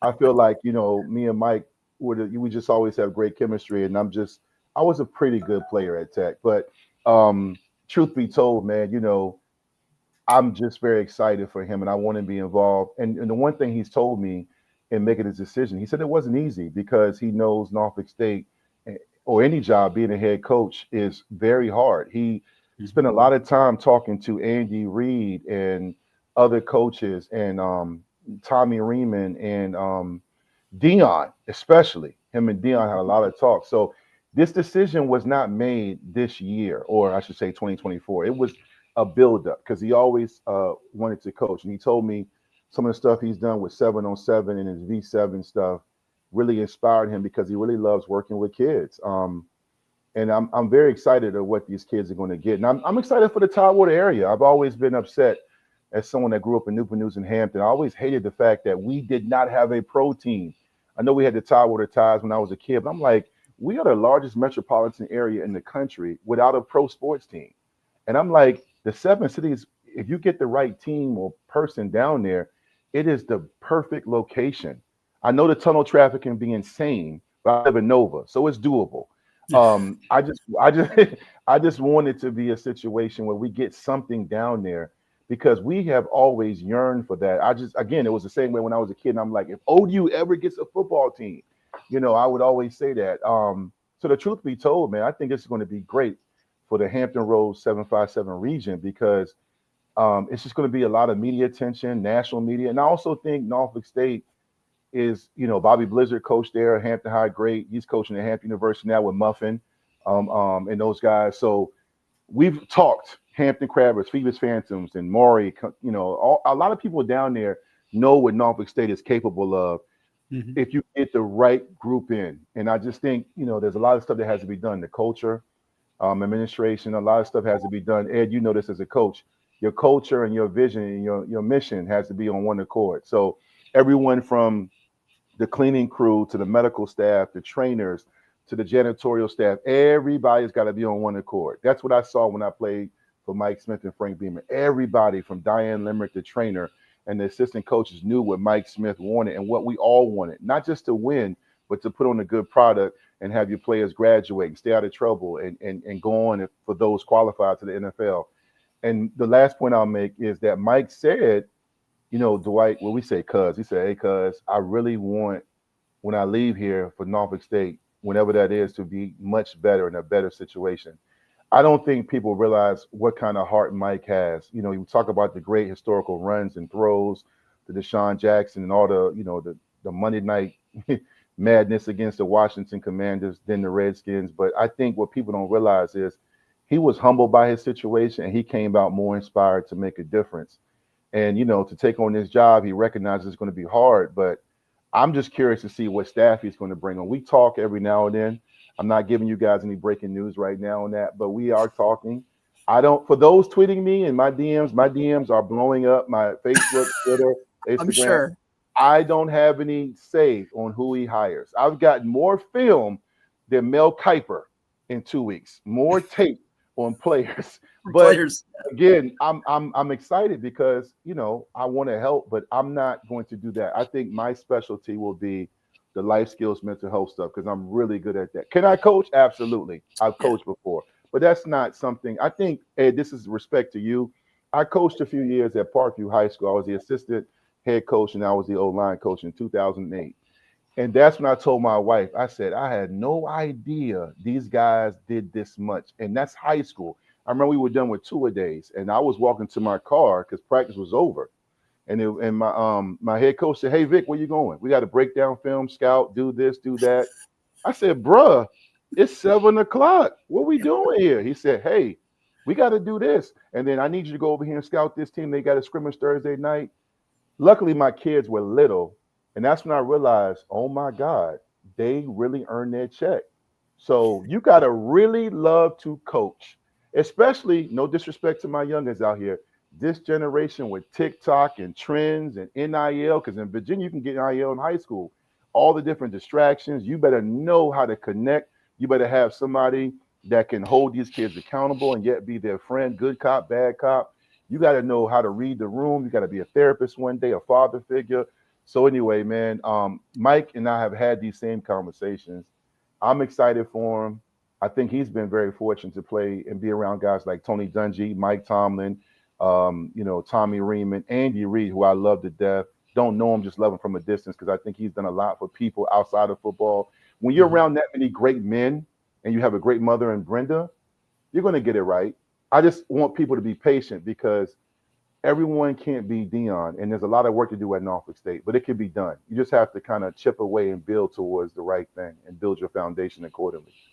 Well put. We'll revisit this conversation. If something goes wrong, blame Ed. If it goes right, thank me. And we're happy for you, Michael, the entire Vick family. And we'll have this conversation when we have more time. One final shot, Ed, because he's got to roll. He should have left 5 minutes ago. No, I know how this goes, so I text my client that I was going to be on in 10 minutes. Good. So all you got right, to go get ahead. And you're making too much money to begin with anyway, so it's okay to give up a little. But in trying to be serious on this, Dwight, me personally, you would have to be on staff because, and not so much down in the trenches. We know you can coach, but what you bring, what you just said, that mental aspect, that administrative type, that overview, because you've been to the different levels. You've been under guys who got it done the right way. So you can see it from that thing. Michael's going to have a ton of eyes on him. Oh, yeah. Unfortunately, nobody wants to say this, but I'll say it because I'd say some, because of that past situation of his, there are going to be people saying, I can't wait till he screws up. I can't wait till he gets his butt fired. He should have never been hired. And Michael, and I know he's going to do it. He needs to shut all that crap out because you're never going to change those people's mindset. It's just the way it is. Focus straight ahead. You would be somebody who would be so good for that would help that situation. So all I'm saying is when you get in there and get to 6 figures, I'm not coaching right now, so I need a little bit of money on the side. You can donate to my foundation. And you said earlier about coming down into this area with what you do, and it is tremendous, and it's not really caught hold. That's because you didn't have me and Hatfield in there doing something for you. Well, I know. We can pull some stuff. I mean, this knucklehead does some crazy stuff, but he knows his stuff. And I find somehow, some way through my idiotic ways of doing things to get through to people. So, because right now I'm not coaching and it's killing me. It is. I know you miss it. I will say this between Eric Brown, my longtime brother, longtime teammate from Hampton High. He reps Victory Life, Sean DeVailey, some other guys across the water, other coaches, Matt, every now and then. People send me screenshots and say, hey, Matt is wearing your stuff. He's interviewing some players over in Ocean Lakes or whatever. Yeah. So I appreciate the love. But again, it's just more so about letting the process take shape. I'm definitely going to be involved. I don't want to speak prematurely because I want to respect the process. And it's just everyone's excited. This is why I said, man, I love where I'm from. I love the 757.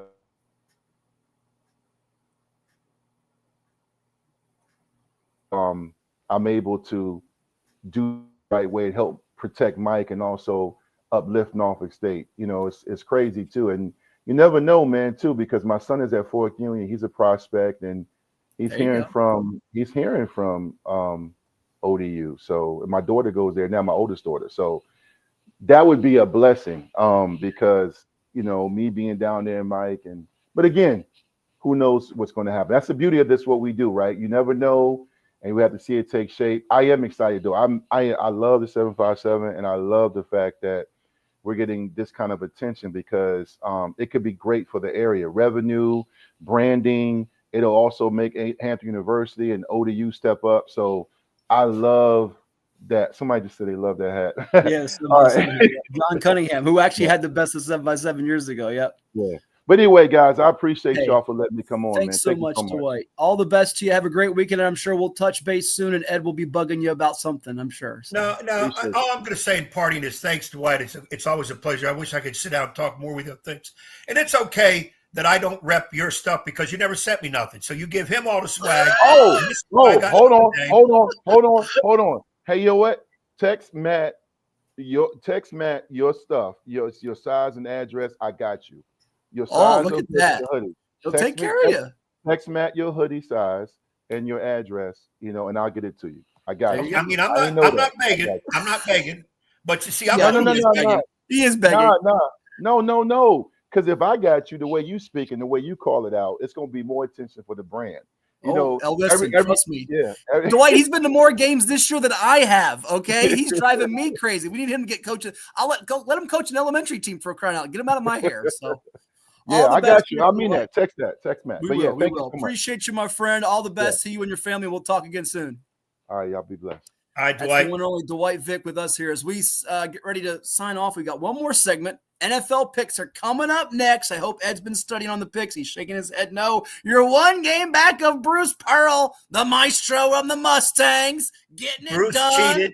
Bruce cheated. You don't want to cheat last week. He had inside info. Bruce cheated. I love the guy dearly, but he cheated. I'm going to call him out. You were 2-2 last week because you had to pick an extra game because you cheated the week before. 2-1 for me. And Bruce, a perfect 3-0. If you're picking with Bruce, you've been making all kinds of mucho dinero the last several weeks. You can watch Mustangs football right here on CoVA Sports TV too.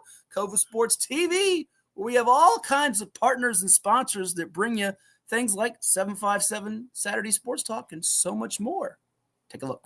At CHKD, sports medicine is more than just treating injuries. It's a whole team approach to caring for young athletes.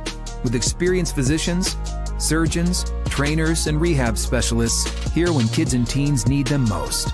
Our experts help young athletes prevent injuries too, with advanced training and conditioning programs that keep them in the game safely. CHKD Sports Medicine, where kids are more than patients and we're more than a hospital. What is more? Is it more reps, more strength, more stamina? We say it's all of that, but it's greater than just what's in the mirror. It's about improving your mental and physical health. More is a feeling of achievement, fulfillment, confidence. It's looking better, feeling better, being better. And it's our mission to get you there, because here you are more. One Life Fitness. Hampton Roads has a long-running high school and college sports tradition. It's time to give them the spotlight they deserve. This is 757 Sports Talk. Usually it's Hatfield. That's why I try to tell everybody, get on Hatfield. He is the legal scribe, the talking head that knows all this, puts the whammies on. We do things different on this podcast. That's why we're rated number 3 in the state. You got Play-Doh? Get out of here! We got people all over the globe watching with us. Sitting in a phone booth with you would be very... Well, no, you got to have your own phone booth. I'm not sitting in a phone booth with you. It is 757 Saturday Sports Talk here on CoVA Sports TV. Like, share, and subscribe.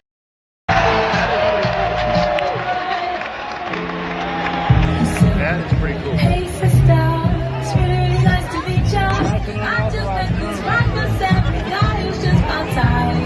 Like the way he's speaking, something's is peaking. Don't like his funny, deep in love. I like what's like. They just passed through.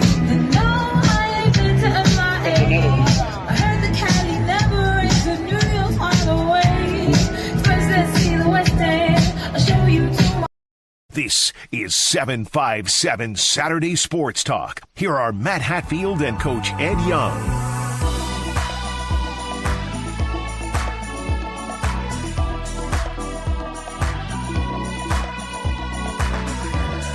And we're back here on 757 Saturday Sports Talk. Like, share, and subscribe to CoVA Sports TV. A big thanks to our guests this morning, including Dwight Vick, he of Vicktory Life, the founder and owner of that, former Hampton Crabber, Virginia Tech Hokie, and David Glenn of the David Glenn Show. Also had interviews with Chris Brown of Smithfield's Packers, Kenneth Harris, and Cash Jackson of the Green Run Stallions. If you missed any of it, it'll be up on our podcast page, available on CoVA Sports TV on YouTube, as well as on VirginiaPreps.com. We always appreciate your interaction and commenting and all the sharing that you do with us. All right, Ed, are you ready for the league where they play for pay? I got to stop saying that because they play for pay in college football too, don't they now? Yeah, next year you'll have to change that around a little bit because everybody's getting paid except us. Everybody's getting paid except us. We don't get paid to make our picks, but maybe you can get paid if you listen to the picks or go opposite sometimes. That's maybe the way to go. Bruce was a perfect 3-0 last week. What did he win on? Bills minus 9.5. Check mark, please. They got it done 40-14 over to Jets. Is this it for Aaron Rodgers? We shall find out. Washington minus 3.5. Oh, that was a scare. Let me tell you, it was a scare. Biting the fingernails, all you Commanders fans and those that were invested on them. 30-24 and OT over to Dirty Birds, the Falcones, down 17-7 at the break. But Jaden Daniels, who will get Rookie of the Year, led them back to victory. And he also had Detroit minus 3.5. And that, too, was a bit of a battle as they were down. And that one was San Francisco, but won 40-34. I was 2-0, one on Washington, just like Bruce did. One on Miami minus 4.5, a 20-3 victor in its matchup with Cleveland. Lost on Carolina plus 8.5 against Tampa, who just smashed them 48-14. You, sir, you went off your Chargers pick against the Pats from the week before. Why did you do that? Because that was an easy win against New England. You did win on over 38.5 with Dallas Philly. Philly got it by themselves with 41. You also won on Jacksonville minus 1.5, a 20-13 victor over Tennessee. But you lost on Rams minus 6.5, only winning 13-9 over my Cardinals, and a 45-38 or 45-33 Giants win over the Colts. You took Indy minus the 7.5. What do you have to say for yourself, sir? Horrible. Stupidity not taking the Chargers, because I kept thinking that was the game from last week, but it was the game for the week for last week. It was 2 weeks ago I picked them. But anyways, it's done when I went 2-2. It's screwed up. I'm not looking forward to this Sunday because you got people sitting out. You only have 2 games that have consequence for playoffs. I don't know who's doing what, who's playing where to go. You see some crazy point spreads. I think Cleveland's a 19.5. When have you ever heard that? You see Kansas City getting 10 points. Unbelievable. Yeah. This is going to be big in terms of I think you're already out of the race, obviously. I'm out of the race. I'm done. I won't even finish 500 unless they count the playoffs and roll it over and go on a hot streak in the postseason. Well, we can throw playoffs in there, too, because right now it's Bruce and I fighting for the steak dinner that the loser has to pay for the other 2 guys. Okay, and that was the bet. Oh, here we go. Don't you know second place is always the first loser?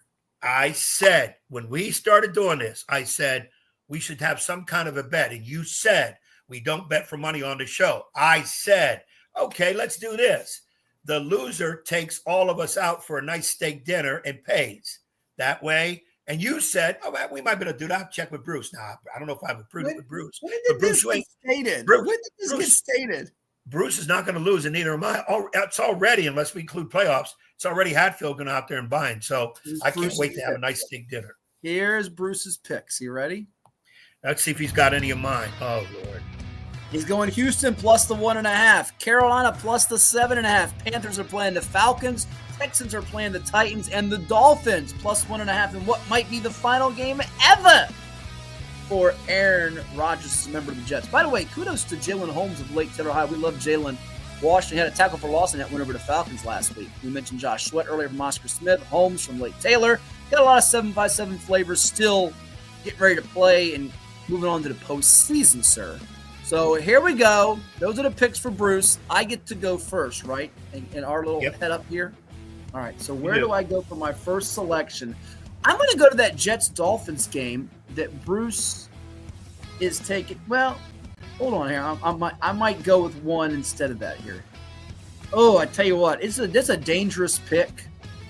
You would have to have my head examined, but since I'm down so much in the game, might as well do it, right?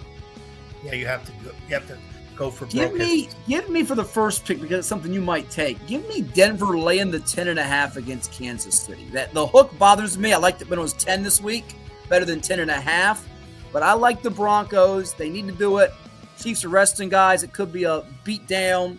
Cincinnati's trying to steal a playoff spot. Watch me lose this because Carson Wentz will throw a touchdown pass to get a backdoor cover. But give me Denver minus 10.5 for pick number 1. Now the floor is yours for 2. And I'll take the gamble here, no pun intended, that you will not take what I was going to take in the Jets-Dolphins game. Because if you do, I will reach to the screen and give you a big pow to the kisser. Well, I think I know where you were going to go, and I was looking at that too. That under is that. Don't you do it. Don't you dare do it. I will punch you in the face. And I was going to take the Dolphins, but I see Bruce took them because that 1.5. I don't think the Jets have anything to play for. Won't do much. I just don't know who Miami's sitting out. So, give me over Miami Jets over 38.5. Well, you're going to go over, so I might put the checker on a checker. I mean under, and I'm looking at the wrong thing. Son of a gun. I'm looking at the wrong thing. I'm looking at the wrong thing. By the way, you know that total was 41 at one point this week. It's going down to 38.5. That's how much has been laid on it. It's now 38.5. You can't get it at 41. Sorry, sir. What's your second? I just don't think they're going to have a ton of scoring. They're not. It's going to probably be 13-10 as the final. Yeah. It's in New York. It'll be in the snow. It'll be snow. I don't think there'll just be a whole lot of scoring. I agree. The other one, give me a team that I don't see laying down. Where I just saw it here. The Chargers over my suddenly at the wrong time of the year getting hot Raiders. You going Chargers or Raiders? No, give me the Chargers. Right. This is a hard week to make picks. This is a very hard week. So if I'm offering suggestions to folks, you might go the Oppo way of us on these. Yeah. All right, so that's where we're going. Well, since you took my over-under thought, I'm going to go to Seattle laying the 6.5 against the Rams on the road. Makes no sense ordinarily, but I don't think the Rams care about this game, so give me that one to get it done here for us.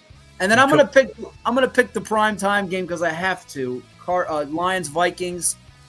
I think the Lions are so beat up on defense, but laying 2.5 at home with Dan Campbell, who's going to make sweet, you know what, with his wife. We love us some Dan Campbell. Give me Detroit minus the 2.5 against the Vikings. They've played for this. Their offense is so overpowering that they can still win this game like they did last week, 40-34 over the Vikes. I know the Vikings defense with Flores, blitz happy, good. I've been picking against Nick Senti's Vikings all year long, so why am I going to change here? Give me Detroit laying the 2.5. The 1 seed's at stake. If they lose it, they're the 5 seed. This is a monster game on Sunday night. Give me Detroit.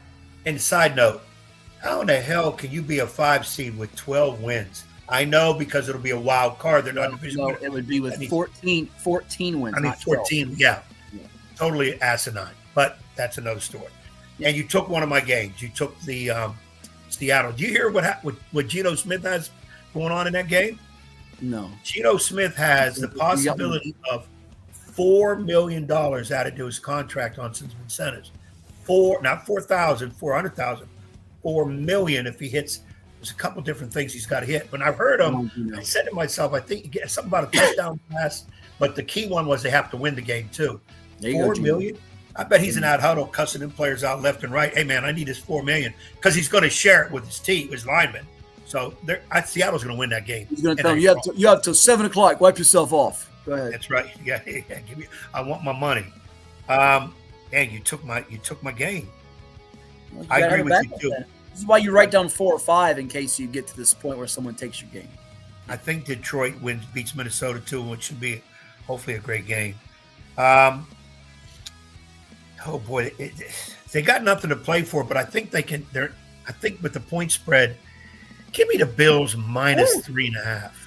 I hope you lose this against the Kickotan grad Gerard Mayo, whose team almost beat them in Orchard Park just a couple weeks ago. New England. Well, it was that one, or I was looking at Jacksonville getting the plus 3.5 over the Colts. So to recap, for me, and the Colts have screwed you over the past too back in the day. So yes, they have. Don't Yeah. trust Jeff Saturday on a Saturday is all I will say. Right. Last thing here. Lions minus 2.5 for me. Seahawks minus 6.5 and Broncos minus 10.5. All favorites for me. Ed's going with under 38.5 Jets and Dolphins because he stole it from me. Chargers minus the 4.5 and Bills minus the 3.5 as he's going all AFC for his selections. And Bruce has got all the dogs. Woof, woof. Arr, arr, arr. Dolphins, Panthers, and Texans. They don't have to win, just cover. And he gets the regular season title and a free trip to the hospitality room next week at the Virginia Preps Classic. That'll do it for this week's episode. Our first one of 2025. It's only up from here, sir. Well, we hope it's up from here. We hope that the New Year didn't get started too great with some of the shenanigans, crap, sorry thing that in New Orleans. Yeah, that was just hideous. But hopefully, as I said, our new government coming in is going to fix some things. It won't be overnight, but fix some things so we can get it done. But in terms of our world, in terms of sports and whatever, let's still have fun with it. We're going to get out and see some games today. You got it. I've got broadcasting. I've got broadcasting to do. Yeah, you got broadcasting to do. I'm going to go out and see some games today. You do that. I'll let you know what happened and who did what where. So you stay cool where you're at. Have a good one. We'll talk to you next Saturday, the 11th of January on 757 Saturday Sports Talk. You've been watching another episode of the program on CoVA Sports TV.